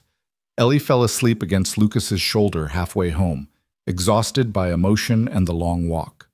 By the time they reached the house, dawn was beginning to paint the eastern sky in shades of pink and gold. Lucas carried Ellie to her room, but this time he closed the window firmly and latched it. Clara appeared with the medical kit, and together they cleaned and bandaged Ellie's scratched feet and cut hands, working in silent coordination like they'd been doing this together for years. When Ellie was settled back in bed, sleeping deeply, Lucas and Clara retreated to the kitchen. Neither of them spoke as Clara put the kettle on, and Lucas sank into a chair, suddenly aware of how exhausted he was.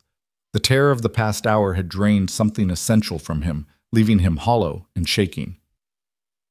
Clara set a cup of tea in front of him, then surprised him by sitting beside him instead of across from him. She took his hand, and he gripped hers like a lifeline. "I meant what I said," Clara said quietly. "About staying, if you really want me to." "Are you sure?" Lucas turned to face her, needing to see the truth in her eyes. "Clara, this isn't— We barely know each other. 2 days ago, you were a stranger I hired for a transaction. This is crazy." "It is crazy," Clara agreed. "It's impulsive and probably foolish and definitely not what either of us planned. But Lucas, when I thought about leaving tomorrow, when I was actually preparing to walk away, all I could feel was this hollow ache, like I was about to make a terrible mistake." "What about your mother, your teaching position?" "I'll bring my mother here, if you'll have her. Mrs. Henderson can help arrange the transport. As for teaching—" Clara smiled slightly. "The schoolhouse is only 5 miles from here. I can ride there and back each day. Or we can hire someone to take my place if you need me here more. We'll figure it out." "Just like that?" Lucas couldn't quite believe what he was hearing. "You'd upend your whole life based on 2 days?" "Not based on 2 days," Clara corrected. "Based on what those 2 days showed me about what life could be. Lucas, I've been surviving too, just like you. Ever since the scandal in Philadelphia, ever since my father died, I've been going through the motions, keeping my head down, trying not to want anything, because wanting things had only brought me pain. But being here, with you and Ellie, it reminded me that there's more to life than just getting through each day." Lucas found himself echoing Reverend Williams' words. Surviving versus living. Exactly. Clara squeezed his hand. "I want to live, Lucas. And I want to live here, with you and Ellie, if you'll let me." "There are things you should know," Lucas said, needing to be honest even though it terrified him. "I loved Sarah. I'll always love her. There will be days when grief hits me out of nowhere, when I see something that reminds me of her and I'll struggle. I can't promise—" "I'm not asking you to forget her," Clara interrupted gently. "She was your wife, Ellie's mother. She'll always be part of this family. I'm not trying to erase her or replace her. I'm just asking for space beside that love, not instead of it." Lucas stared at her, this remarkable woman who seemed to understand things he barely understood himself. "Why would you want this? You could have a fresh start. Meet someone without all this baggage."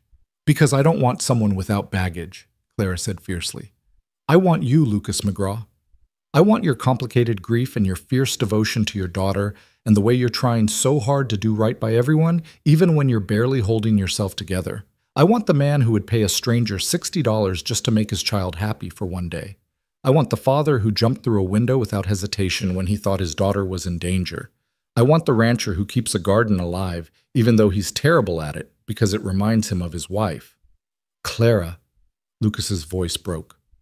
I want you, she repeated, leaning closer, with all your broken pieces and jagged edges. And I'm hoping you might want me too, with all my damage and complications, and the scandal that's probably going to follow me here eventually. Lucas raised his free hand and cupped her face, his thumb brushing away a tear he hadn't realized she'd shed. I want you, he said simply. God help me. I've wanted you since I watched you stand up to Henry Mackenzie in his store. I want you, and I'm terrified of wanting you, and I have no idea how to do this. Neither do I, Clara admitted. So we'll figure it out together. We'll make mistakes and have arguments and probably confuse poor Ellie sometimes. But we'll do it together. Lucas leaned forward and pressed his forehead to hers, breathing in the scent of lavender that clung to her skin. They stayed like that for a long moment, not kissing, just existing in each other's space, letting the reality of what they'd decided settle over them. When they finally pulled apart, the sun was fully up, painting the kitchen in golden light. It was a new day in every possible sense, full of uncertainty and promise in equal measure. I should go to town, Clara said practically. Talk to Mrs. Henderson about my mother, collect my things, maybe speak to the school board about the new arrangement. I'll come with you, Lucas said immediately. Clara smiled. Lucas, you have a ranch to run, and Ellie will need you when she wakes up. I can handle the logistics. Are you sure? He hated the idea of letting her out of his sight, irrational as that was. I'm sure. Besides, the sooner I go, the sooner I can come back. Clara stood, smoothing her wrinkled, dirty dress. Though I should probably make myself presentable first. I look like I've been wrestling bears. You look beautiful, Lucas said honestly, and was rewarded with a flush of color across her cheeks. She cleaned up as best she could, changed into her traveling dress, and within an hour was ready to ride. Lucas walked her to where her horse was saddled and waiting. You'll come back. He couldn't quite keep the uncertainty from his voice. Clara turned and took both his hands in hers. Lucas McGraw, I'm going to come back this evening with my mother, my belongings, and probably enough gossip from town to last us through winter. You're not getting rid of me that easily. Then she did something that surprised them both. She stood on her toes and kissed him. It was brief, chaste, nothing like the passionate embraces in the dime novels, but it rocked Lucas to his core. Her lips were soft and warm, and when she pulled back, her honey gold eyes were bright with promise. That's a down payment, she said with a small smile, on all the tomorrows we're going to have. Then she mounted her horse and rode away, and Lucas stood in the yard watching her until she disappeared over the hill. Only then did he allow himself to feel the full weight of what had just happened. In the span of a few hours, he'd gone from thinking Clara would leave forever to planning a life with her. It was insane. It was impulsive. It was the first thing that had felt right since Sarah died. He walked back to the house and found Ellie awake, sitting at the kitchen table with her bandaged hands folded in front of her. Where's Miss Clara? She asked immediately, fear flickering in her eyes. She went to town to get her things, Lucas explained, sitting beside his daughter. She's coming back tonight, little bird. She's coming back to stay. Forever? Ellie's voice was barely a whisper. Lucas thought about the promises he'd made, about the future that suddenly seemed possible instead of just inevitable. Nothing's forever, Ellie. Life doesn't work that way. But for as long as we can make it work, for as long as we choose each other every day, yes, she's staying. Ellie processed this with her usual seriousness. I'm sorry I ran away. I'm sorry I scared you. I know, sweetheart, and I'm sorry that you felt you had to. I should have... Lucas stopped, unsure how to explain his own confusion and fear to a 4-year-old. I should have been clear about things. Should have made sure you felt safe. Will Miss Clara really be my mama now? Not your mama, Lucas corrected gently. You only have one mama, and she's watching over you from heaven. But Clara wants to be part of our family. She wants to take care of you and love you and be here for you. Is that okay? Ellie nodded slowly, then threw her arms around Lucas's neck. I'm glad, Papa. The house feels warmer when she's here. Lucas held his daughter close, blinking back tears. The house did feel warmer. He felt warmer, like something frozen inside him was finally beginning to thaw. They spent the day doing ordinary things, feeding animals, mucking stalls, repairing a section of fence that had been sagging for weeks. Lucas found himself working with more energy than he'd had in years, as if Clara's promise to return had injected purpose back into his daily routines. As evening approached, he and Ellie watched the road, both of them too anxious to stay inside. When Lucas finally spotted movement on the horizon, not one but two figures on horseback, with what looked like a loaded wagon following behind, his heart leaped. Clara was coming back. She'd actually done it. She'd gone to town and made arrangements and was returning, bringing her life with her to merge with his. As the party drew closer, Lucas could make out details. Clara rode in front, with an older woman beside her who must be her mother, gray-haired and frail-looking but sitting her horse with dignity. Behind them, Mrs. Henderson drove the wagon, which was loaded with trunks and furniture. They pulled into the yard just as the sun touched the western mountains, painting everything in warm amber light. Lucas helped Clara's mother dismount, introducing himself and Ellie, while Clara and Mrs. Henderson began unloading. Clara's mother, Margaret, was kind-eyed despite her obvious illness, and she looked at Lucas with frank assessment. "So you're the man who's convinced my daughter to take another chance on happiness," she said, her voice weak but warm. "I hope you know what a gift that is, Mr. McGraw. Clara doesn't trust easily." "I'm beginning to understand that, ma'am," Lucas replied, "and I promise I'll do everything I can to prove myself worthy of that trust." Margaret smiled. "See that you do. Now, I believe my daughter mentioned something about a guest room?" Lucas showed Margaret to the room Clara had stayed in, making sure she was comfortable before returning to help with the unloading. It took the better part of an hour to bring everything inside, and by the time they finished, the house looked different, more lived in, more like a home where multiple people existed rather than a place where two people marked time. Mrs. Henderson departed with promises to check in next week, and suddenly it was just the four of them, Lucas, Clara, Ellie, and Margaret, standing in the main room surrounded by the detritus of rapid relocation. "Well," Clara said, looking around with her hands on her hips, "I suppose we should figure out the sleeping arrangements." "You can have my old room," Lucas said quickly. "I'll move my things to—" He stopped, unsure where exactly he would move to. "The main bedroom is large enough for two, isn't it?" Margaret's voice drifted from her room, where she'd apparently been listening. "If you're planning to make this a real arrangement, you might as well start as you mean to go on." Lucas and Clara both flushed, neither quite meeting the other's eyes. "Mother!" Clara hissed, mortified. "What? I may be ill, but I'm not dead yet, and I'm certainly not blind." Margaret appeared in her doorway, leaning against the frame. "You two have feelings for each other. Don't insult my intelligence by pretending otherwise. Now, I'm not saying you need to rush into anything, but let's be practical about space and propriety and all those other considerations." "Mrs. Winslow," Lucas started. "Margaret," she corrected. "We're going to be family after all. Might as well use first names." Family. The word hung in the air, strange and wonderful and terrifying. Lucas looked at Clara and saw his own mixture of fear and hope reflected in her face. "One step at a time," Clara said firmly. "Let's figure out the immediate logistics before we worry about anything else."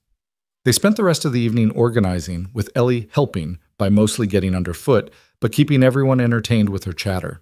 By the time they sat down to a late dinner of soup and bread, the house had been transformed. Claire's belongings were integrated with theirs, Margaret was settled comfortably, and there was a sense of organized chaos that felt, somehow, exactly right. After dinner, as Ellie began to nod off at the table, Clara suggested a new routine. "What if we all say one thing we're grateful for before bed? It could be our tradition." Ellie perked up. "I'm grateful Miss Clara came back."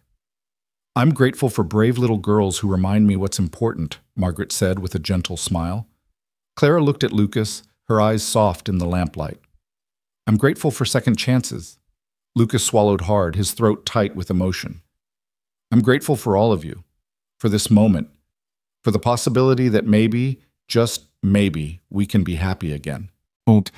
As he carried Ellie to bed and Clara followed to help tuck her in, As Margaret called a soft goodnight from her room, Lucas felt something he hadn't felt in 3 years. Hope. Real, solid hope that wasn't based on denial or desperation, but on the concrete reality of people who'd chosen to come together despite all the reasons they probably shouldn't. Later, after Ellie was asleep and Margaret had retired, Lucas and Clara stood together on the porch, looking out at the star-filled sky. The night air was cool, carrying the scent of sagebrush and the distant promise of winter. "Are you scared?" Clara asked quietly. "Terrified," Lucas admitted. "You?" "Absolutely." Clara leaned against him and Lucas wrapped his arm around her shoulders, pulling her close. "But I think that's okay. I think being scared means we're actually living instead of just surviving."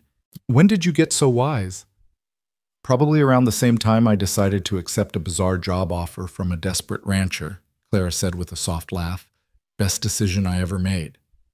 They stood there in comfortable silence, two damaged people who'd found each other in the most unlikely way, choosing to build something new from the broken pieces of their pasts.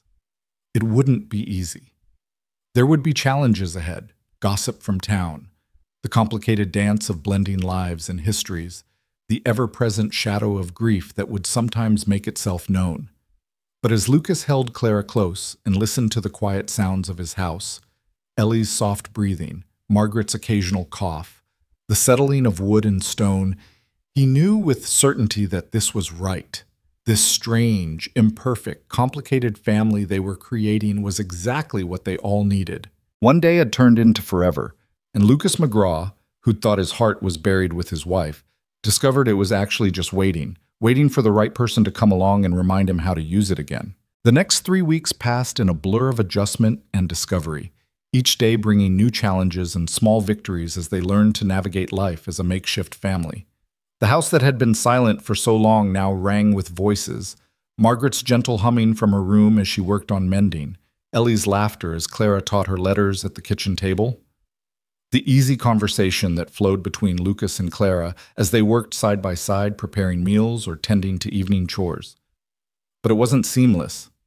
Nothing worth having ever was.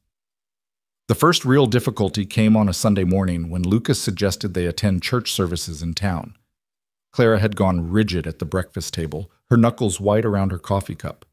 "I don't think that's a good idea," she said carefully, not meeting anyone's eyes. "Why not?" Ellie asked innocently. "Papa says everyone goes to church on Sunday."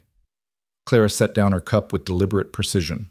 "Because, sweetheart, not everyone in town is going to be happy that I'm living here. There will be talk, and some of it won't be kind." "Let them talk," Lucas said, reaching across the table to cover her hand with his. "We haven't done anything wrong." "Haven't we?" Clara's voice was sharp with an edge Lucas hadn't heard before. "An unmarried woman living under your roof? Lucas, you might not care about your reputation, but I've already lost one position because of scandal. I won't let my presence here damage you or Ellie." Margaret spoke up from her seat by the window, where she was watching the morning sun paint the mountains gold. "Then perhaps you should stop being unmarried." The silence that followed was absolute. Lucas felt his heart stutter, and Clara's face went pale, then flushed bright red. "Mother!" Clara's voice was strangled. "I'm simply being practical, dear. You two clearly have feelings for each other.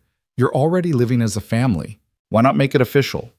Margaret turned to face them, her expression serene despite the bomb she'd just dropped. "Unless you have objections, Mr. McGraw?" Lucas opened his mouth, then closed it again. Objections? His mind was spinning too fast to form coherent thoughts. Marriage. To Clara. He'd been married before, had loved Sarah with everything he had. Could he do that again? Should he? But even as doubt flickered through him, another part of his mind, the part that had been cataloging Clara's presence in his life over the past weeks, was already providing answers. The way she moved through his kitchen as if she belonged there, the sound of her reading to Ellie before bed, the comfortable silences they shared while working, the way his heart lifted every time he heard her voice. This wasn't the same as what he'd had with Sarah. It couldn't be. But maybe that was okay. Maybe love didn't have to look the same way twice to be real. "Lucas?" Clara's voice was soft, uncertain. "You don't have to answer that. Mother is being presumptuous. No, Lucas interrupted, his voice rough. She's being practical, and she's right. Clara's eyes widened. What? Lucas stood, suddenly needing to move, to think while his body was in motion. He paced to the window, stared out at his land, the corrals, the barn, the mountains beyond. Everything looked the same as it always had, but everything felt different. I loved Sarah, he said quietly. I'll always love her, but she's gone, and I'm still here, and Ellie's still here, and you... He turned to face Clara. You walked into our lives and reminded us how to live again. You've been more of a mother to Ellie in 3 weeks than I ever could be. You've made this house feel like a home instead of a mausoleum, and He stopped, the words catching in his throat. Clara had risen from her seat and was walking toward him, her honey gold eyes searching his face with an intensity that made him feel transparent. You what? She asked softly. I care about you, Lucas said, the words feeling inadequate for what he actually felt. More than I thought I could care about anyone again. I don't know if it's love yet. I don't know if I even know what love looks like anymore after everything, but I know I don't want you to leave. I know I wake up in the morning and the first thing I think about is whether you're already up making coffee. I know that when Ellie laughs at something you've said, I feel like the sun's come out after a storm. Claire's eyes were bright with unshed tears. Lucas, I'm not asking you to marry me right now, Lucas continued quickly before he lost his nerve. That would be crazy. We barely know each other. But Margaret's right that living like this is going to cause problems. So what if we got married for practical reasons? For propriety, for Ellie, to stop the gossip before it starts? And then we could, I don't know, figure out the rest as we go? A marriage of convenience? Clara's voice was hard to read. Is that terrible? Lucas felt his heart sinking. Of course it was terrible. What woman wanted to be proposed to out of practicality? But Clara surprised him by laughing, a short, sharp sound that held both humor and something like disbelief. Lucas McGraw, you are possibly the most unromantic man I've ever met. A marriage of convenience, as if the past 3 weeks haven't already shown us that there's nothing convenient about any of this. Then what would you call it? Clara stepped closer, near enough that Lucas could see the flecks of darker gold in her eyes, could smell the lavender soap she used. I'd call it a marriage of possibility. We're both damaged people who've been given an unexpected second chance. We care about each other. Maybe not love yet, but something that could become love if we're brave enough to let it. And yes, there are practical considerations. But Lucas, if I marry you, it won't be just for propriety or Ellie or to stop gossip. Then why? Lucas hardly dared to ask. Because I want to, Clara said simply. Because when I think about my future now, I can't picture it without you and Ellie in it. Because you make me feel safe and valued in ways I didn't know I needed. Because maybe, just maybe, we can build something real out of all our broken pieces. Lucas reached up and cupped her face in his hands, his calloused rancher's hands that suddenly felt too rough for something this delicate. Are you sure? Clara, once people know about your past, about Philadelphia, let them know, Clara said fiercely. I was accused of impropriety by a man who couldn't take rejection. I did nothing wrong, but I've been carrying the shame of it anyway.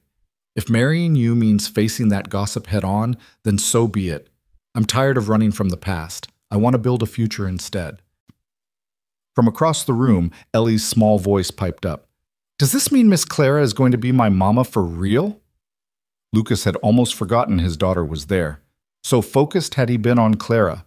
He turned to find Ellie watching them with cautious hope, Margaret beside her with a knowing smile.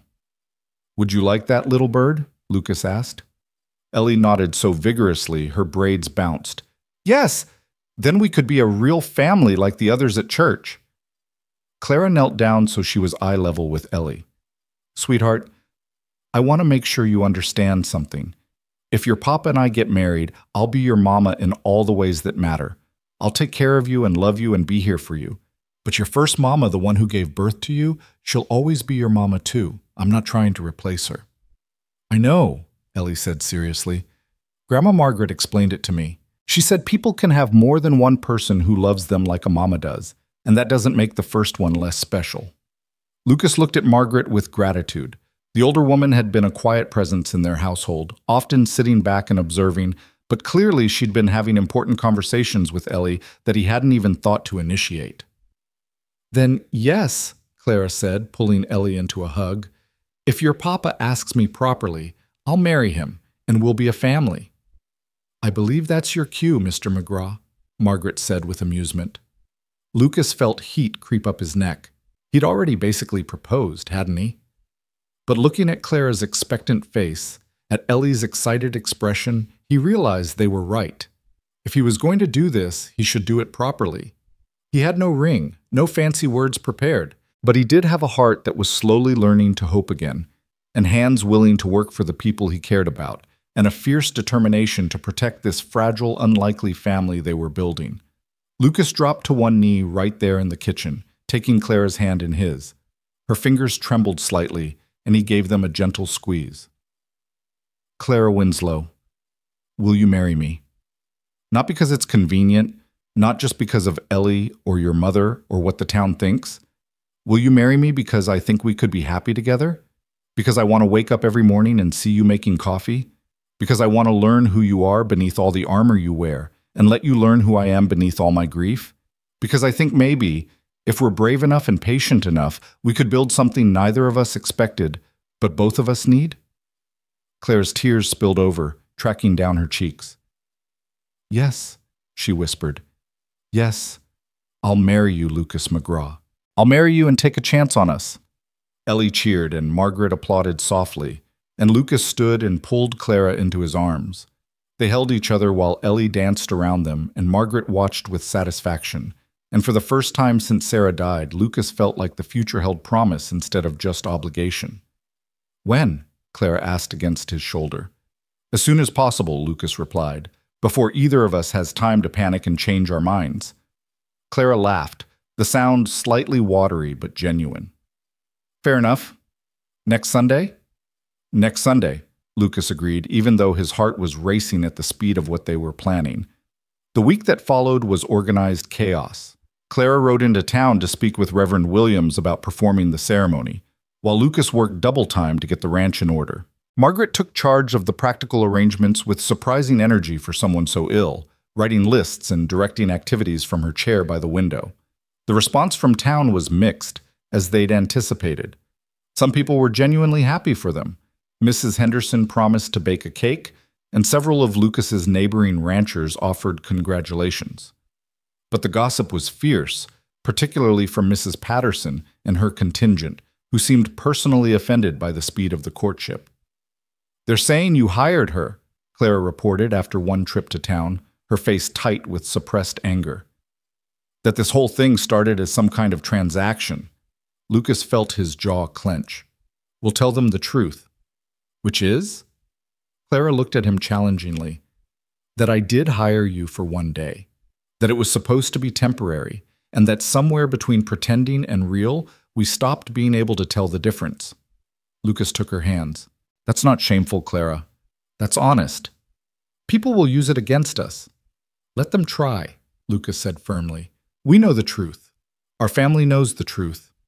That's what matters." The Sunday of their wedding dawned clear and cold, with frost coating the grass and their breath visible in the early morning air. Lucas dressed in his best suit, the same one he'd worn to marry Sarah, and he had a moment of guilt about that before Margaret gently reminded him that Sarah would want him to be happy, would want him to live. Clara wore a dress that Margaret had helped her alter, a soft cream color that brought out the gold in her eyes. She'd pinned her hair up with wildflowers that Ellie had picked, and when Lucas saw her standing in the doorway ready to leave for town, his breath caught. "You're beautiful," he said simply. Clara smiled, though he could see the nervousness in the set of her shoulders. "I'm terrified." "Me too," Lucas admitted. "Want to run away?" "Absolutely," Clara said, "but I'm going to marry you anyway." They made the journey to town as a family. Lucas, Clara, Ellie, and Margaret in the wagon, moving slowly to accommodate Margaret's health. As they approached the church, Lucas could see that a small crowd had gathered despite the cold. Some were there out of genuine goodwill, but others, he suspected, were there out of curiosity or to witness what they expected to be a scandal. Reverend Williams met them at the church door, his weathered face kind. "Are you ready?" he asked Lucas quietly. "No," Lucas admitted, "but I'm doing it anyway." The Reverend smiled. "That's often how the best decisions are made." They entered the church, and Lucas was surprised to see it was nearly full. Apparently news of the wedding had spread, and the entire town had turned out.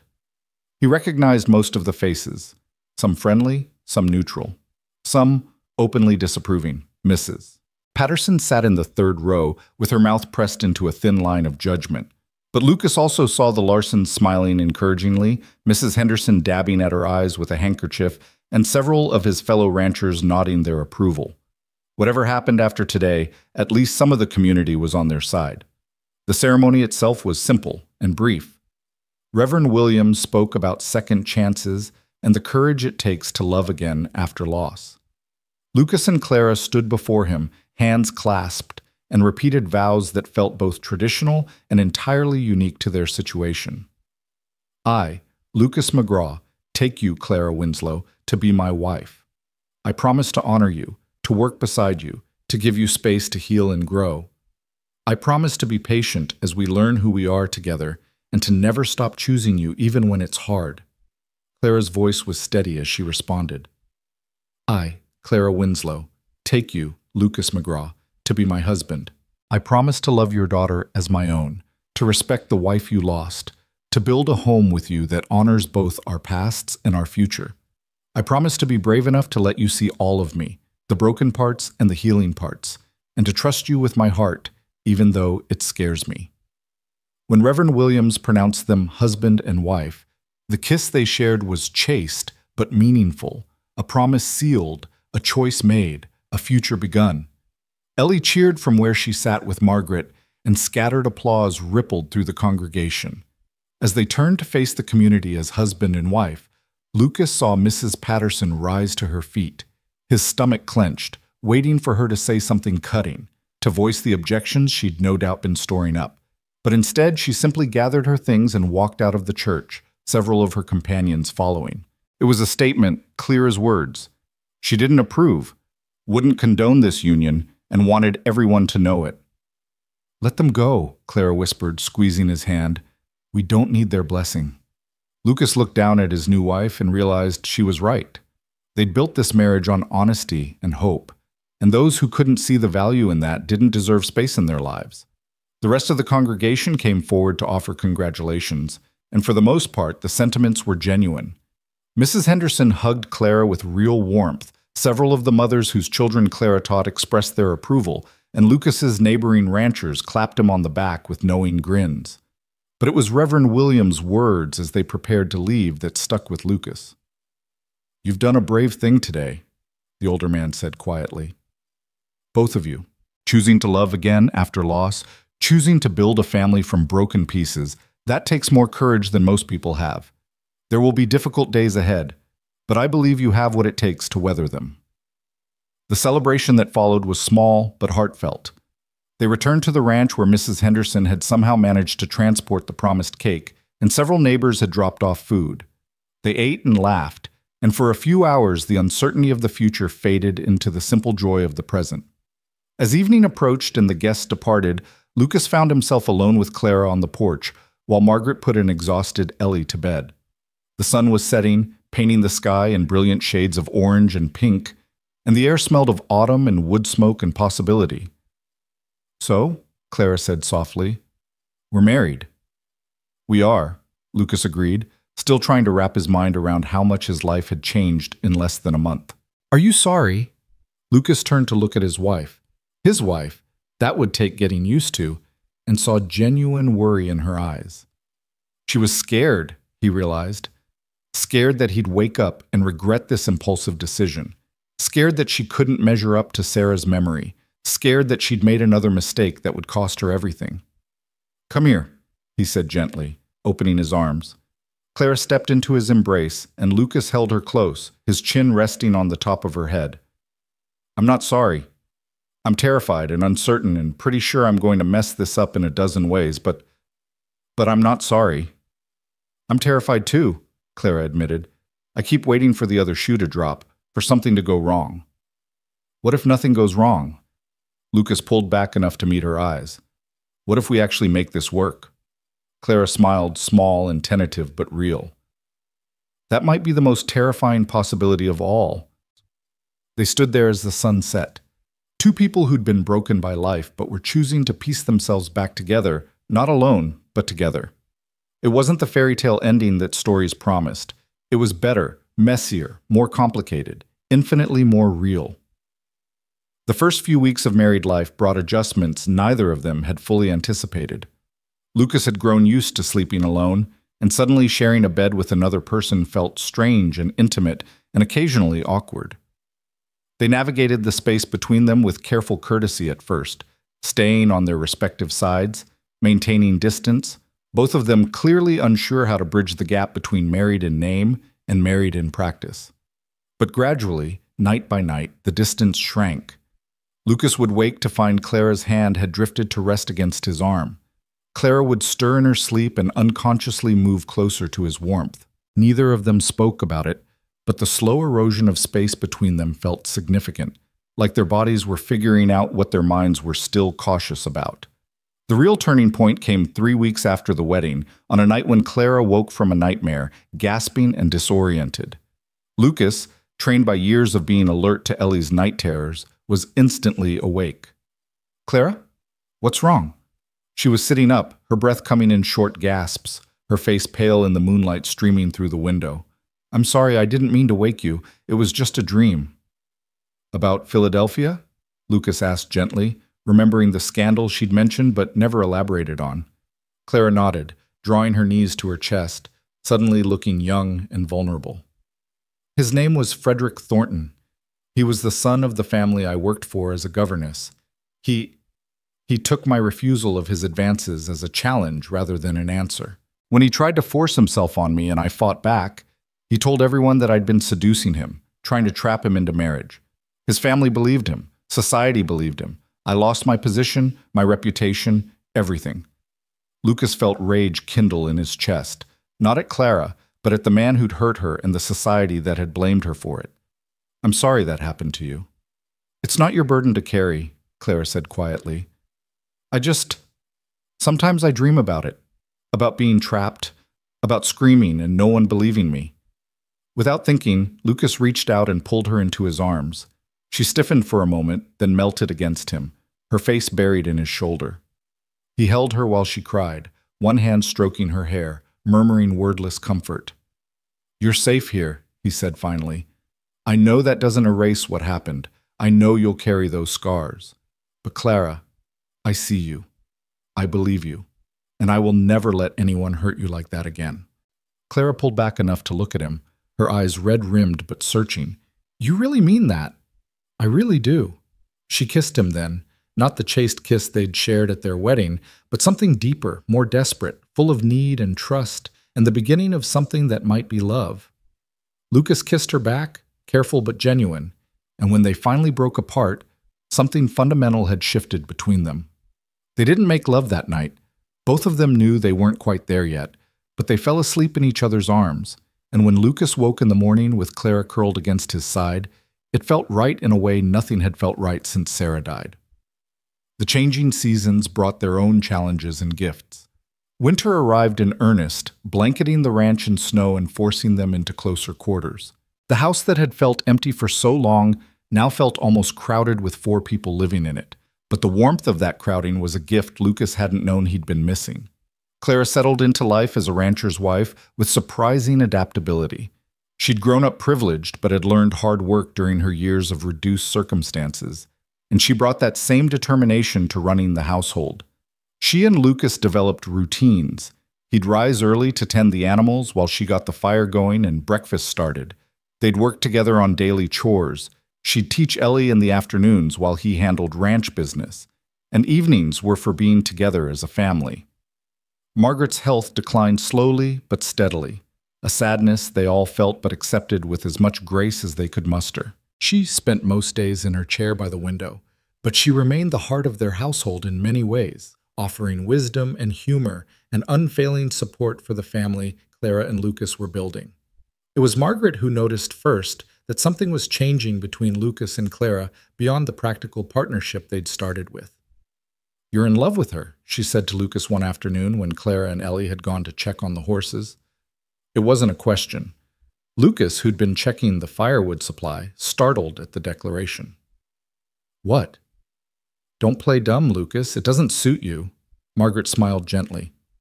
"I've been watching you watch her for weeks now. The way your face softens when she laughs. The way you touch the small of her back when you pass her in the kitchen. The way you wake up smiling now instead of with that haunted look you wore for the first month after the wedding." Lucas sat down heavily in the chair across from her. "Is it that obvious?" "Only to someone who's looking, which, I suspect, does not include my daughter, who's convinced this is still primarily a marriage of convenience with friendship benefits." Margaret's eyes were knowing. "You should tell her." "Tell her what?"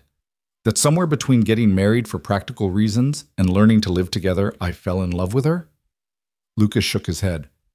"What if she doesn't feel the same way? What if I ruin what we've built by wanting more? What if she does feel the same way and you're both dancing around it because you're too scared to be vulnerable?" Margaret countered. "Lucas, I'm dying. We all know it, even if we don't say it out loud. I have maybe 6 months, maybe less. And the one thing I want before I go is to know that my daughter is truly happy, not just comfortable. Tell her how you feel. Take the risk. Life's too short to live in the safety of maybe." Margaret's words haunted Lucas for days. He'd catch himself watching Clara, really watching her, and seeing things he'd been trying not to acknowledge. The way she hummed while she worked. The unconscious grace of her movements. The fierce protectiveness she showed toward Ellie. The gentle patience she demonstrated with Margaret. The way she'd started leaving her hand in his a few beats longer than necessary when they said goodnight. The way his heart had started doing complicated things in his chest whenever she smiled at him. He was in love with her. Fully, completely, terrifyingly in love. Not the same way he'd loved Sarah. That love had been built over years, comfortable and familiar. This love was newer, sharper, born of crisis and choice, and the daily decision to keep choosing each other. It felt more fragile because of how quickly it had grown, but also stronger because it had been tested from the very beginning. But did Clara feel the same way? The question was answered on a bitter cold January night when a winter storm blew in with such ferocity that Lucas had to string a rope between the house and the barn to avoid getting lost in the whiteout conditions. He'd gone out to check on the animals one last time before bed, and when he returned, covered in snow and shivering despite his heavy coat, he found Clara waiting by the door with blankets and hot coffee. "I was worried," she said, wrapping a blanket around his shoulders. "You were gone so long." "Everything's secure," Lucas assured her, his teeth chattering. "Animals are fine. We're ready to wait out the storm." Clara led him to the fire and made him sit while she pulled off his wet boots and coat. Her hands were gentle but efficient, and Lucas found himself mesmerized by her profile in the firelight. The curve of her cheek, the concentration in her eyes, the small furrow between her brows that appeared when she was focused. "Clara," he said softly. She looked up, and whatever she saw in his face made her hands still. "Yes?" "I love you." The words hung in the air between them, simple and terrifying. Clara's eyes widened, her lips parting in surprise. "I know that's not what we agreed to," Lucas continued quickly. "I know we said this was practical, that we'd figure things out as we went. But Clara, I figured it out. Somewhere between hiring you for one day and waking up married to you and learning how you take your coffee and watching you teach our daughter, I fell in love with you. And I need you to know that, even if you don't feel the same way, even if it makes things awkward. I need you to know that this isn't just practical for me anymore. You're not just my wife on paper. You're the person I want to come home to, the person I want to tell about my day, the person whose happiness matters more to me than my own." Clara was crying, silent tears streaming down her face. Lucas's heart sank, certain he'd ruined everything. But then she was moving, closing the distance between them and cupping his face in her hands. "You impossible man," she whispered. "I've been in love with you since you stood in the kitchen and asked me to stay without any expectation that I would. Since you jumped through a window to find Ellie. Since you held me while I cried about my past and never once made me feel like I was broken. I've been in love with you and terrified to say it because I thought you were still in love with Sarah, that I was just a convenient replacement. You're not a replacement, Lucas said fiercely. You could never be a replacement. You're entirely yourself, prickly and brave and so damn strong it takes my breath away. I love Sarah. I'll always love her. But Clara, I love you too, and it doesn't diminish what I had with her. It's just different, new, ours. Clara kissed him then, and this kiss was different from any they'd shared before. This was a kiss between two people who'd admitted what they felt, who'd chosen to be vulnerable, who'd taken the terrifying leap into love.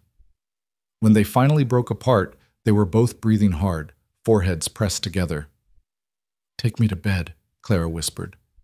"Not because we're married, and it's expected, but because I love you, and I want you, and I'm tired of sleeping next to you and not being able to touch you the way I want to." Lucas stood, pulling her with him, and they went to their bedroom. What happened there was tender and awkward and occasionally clumsy, two people learning each other's bodies, discovering what brought pleasure, laughing at mishaps and marveling at the intimacy of it all. It wasn't perfect, but it was real, and when they finally lay tangled together afterward, both glowing with satisfaction and emotion, Lucas felt a contentment so profound it was almost painful. "I love you," he said again, because now that he'd said it once, he couldn't seem to stop. "I love you too," Clara replied, tracing patterns on his chest with her fingertips.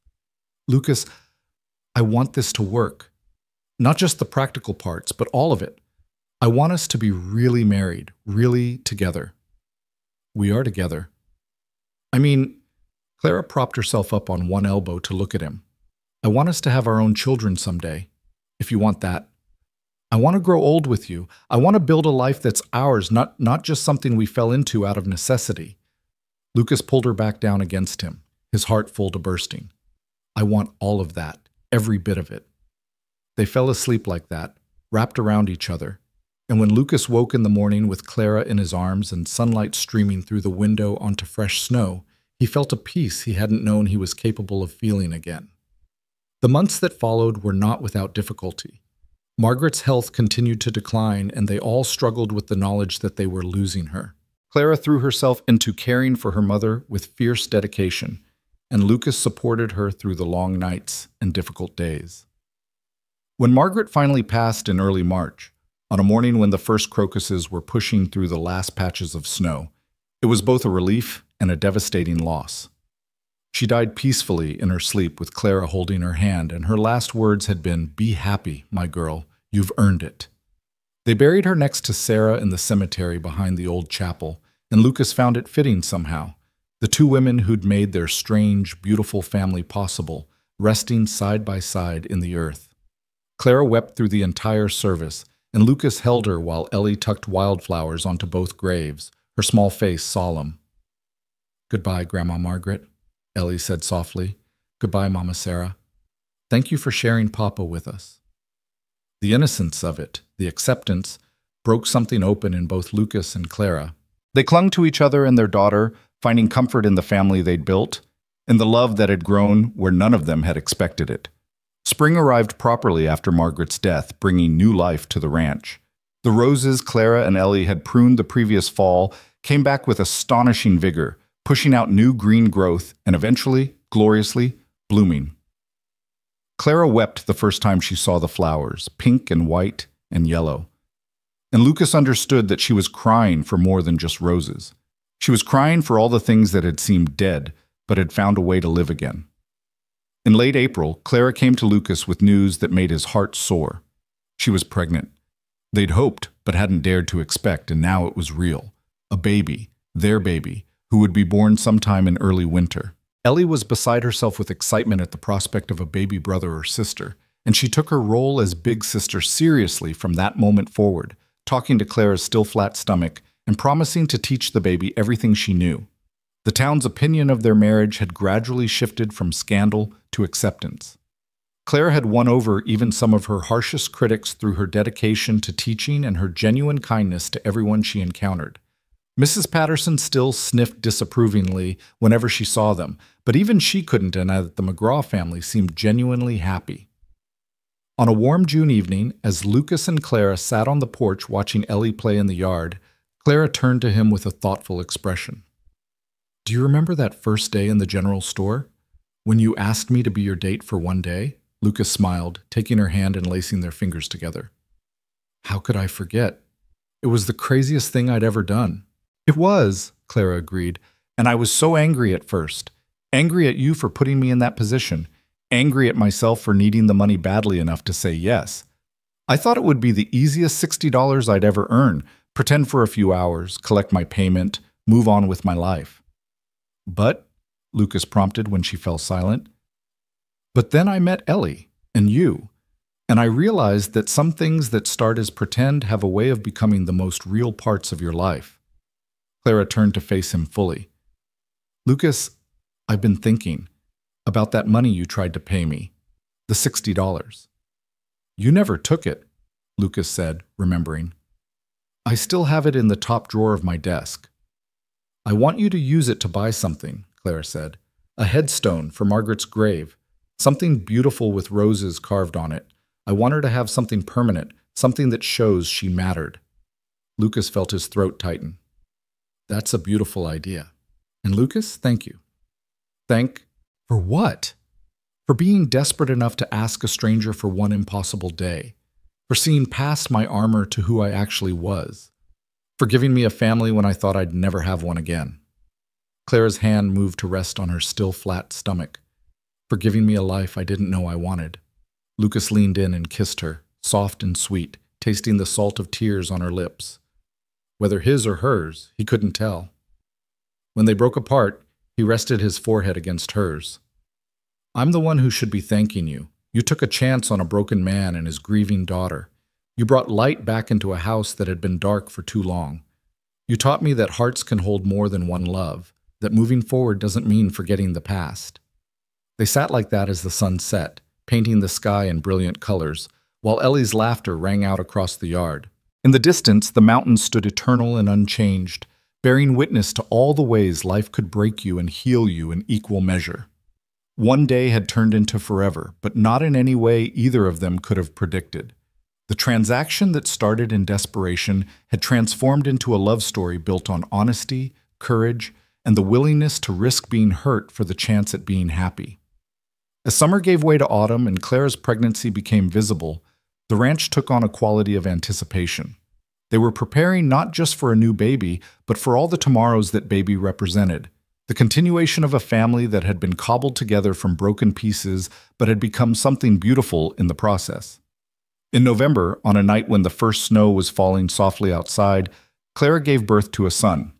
They named him James, after Lucas's father, with the middle name Thomas, after Clara's father. As Lucas held his newborn son while Ellie peered at her baby brother with wonder, and Clara rested exhausted but glowing in their bed, he thought about the journey that had brought them here. One day. That's all it was supposed to be. One day of pretending so Ellie could feel normal at the harvest blessing. One day that had turned into a lifetime. What are you thinking? Clara asked softly, watching him with those honey gold eyes that still made his heart skip. I'm thinking about a desperate rancher who walked into a general store with a crazy plan, Lucas said, and about a proud woman who said yes when she should have said no, and about how the best things in life are usually the ones we never saw coming. Clara smiled, the kind of smile that reached her eyes and made Lucas's world feel complete. Come here, she said, patting the bed beside her. Lucas carefully handed James to Ellie, who held him with surprising competence for a 5-year-old, then climbed into bed next to Clara. She rested her head on his shoulder, and they watched their children together, Ellie cooing at her baby brother, the infant already rooting toward her with instinctive trust. Outside, the snow continued to fall, blanketing the ranch in white. The roses were dormant now, waiting for spring, but Lucas knew they'd bloom again. Everything did eventually, if you gave it the right care and attention and love. In town, people would talk. They always did. Some would remember the scandal of how Lucas and Clara got together, would whisper about transactions and propriety and unseemly haste. But those whispers would fade eventually, drowned out by the evidence of a family that clearly loved each other, by the sight of Clara and Lucas working side by side, by Ellie's joy and little James's healthy cries. The McGraw Ranch would go on, season after season, year after year. There would be more children eventually, 2 more daughters who would grow up hearing the story of how their parents met, though the story would become softer and more romantic in the retelling. There would be hard times, droughts and illnesses, and the normal struggles of life. But there would also be good times, more good than bad, because that's what happened when people chose to love each other not just once, but every day. And on quiet evenings, when the work was done and the children were asleep, and Lucas and Clara sat together watching the stars, they would sometimes talk about that first day, about how a one-day promise had become a forever commitment, about how pretending had turned into the most genuine thing either of them had ever experienced. "Do you ever regret it?" Clara asked once, years later. "Asking me?" "Not for a single second," Lucas replied, and he meant it. "Do you regret saying yes?" Clara was quiet for a moment, considering. Then she smiled, that beautiful smile that still made Lucas's heart race even after years of marriage. "I regret that I almost said no, that I almost let pride and fear stop me from taking the biggest chance of my life. But saying yes? Never. Not once." They kissed then, still finding joy in the simple act of being close to each other, and Lucas thought about all the ways life could surprise you, about how the things that seemed like endings could actually be beginnings, about how love didn't always look the way you expected it to, but that didn't make it any less real. In Sage Hollow, Wyoming, they would tell the story for generations, about the lonely rancher who asked a stranger to be his date for one day, and the proud teacher who said yes, and how that one day bloomed into a love story that reminded everyone who heard it that second chances were real, that families could be chosen as well as born, and that sometimes the bravest thing you could do was to open your heart when you'd every reason to keep it closed. One day became forever. And forever, it turned out, was more than enough time to build a life worth living.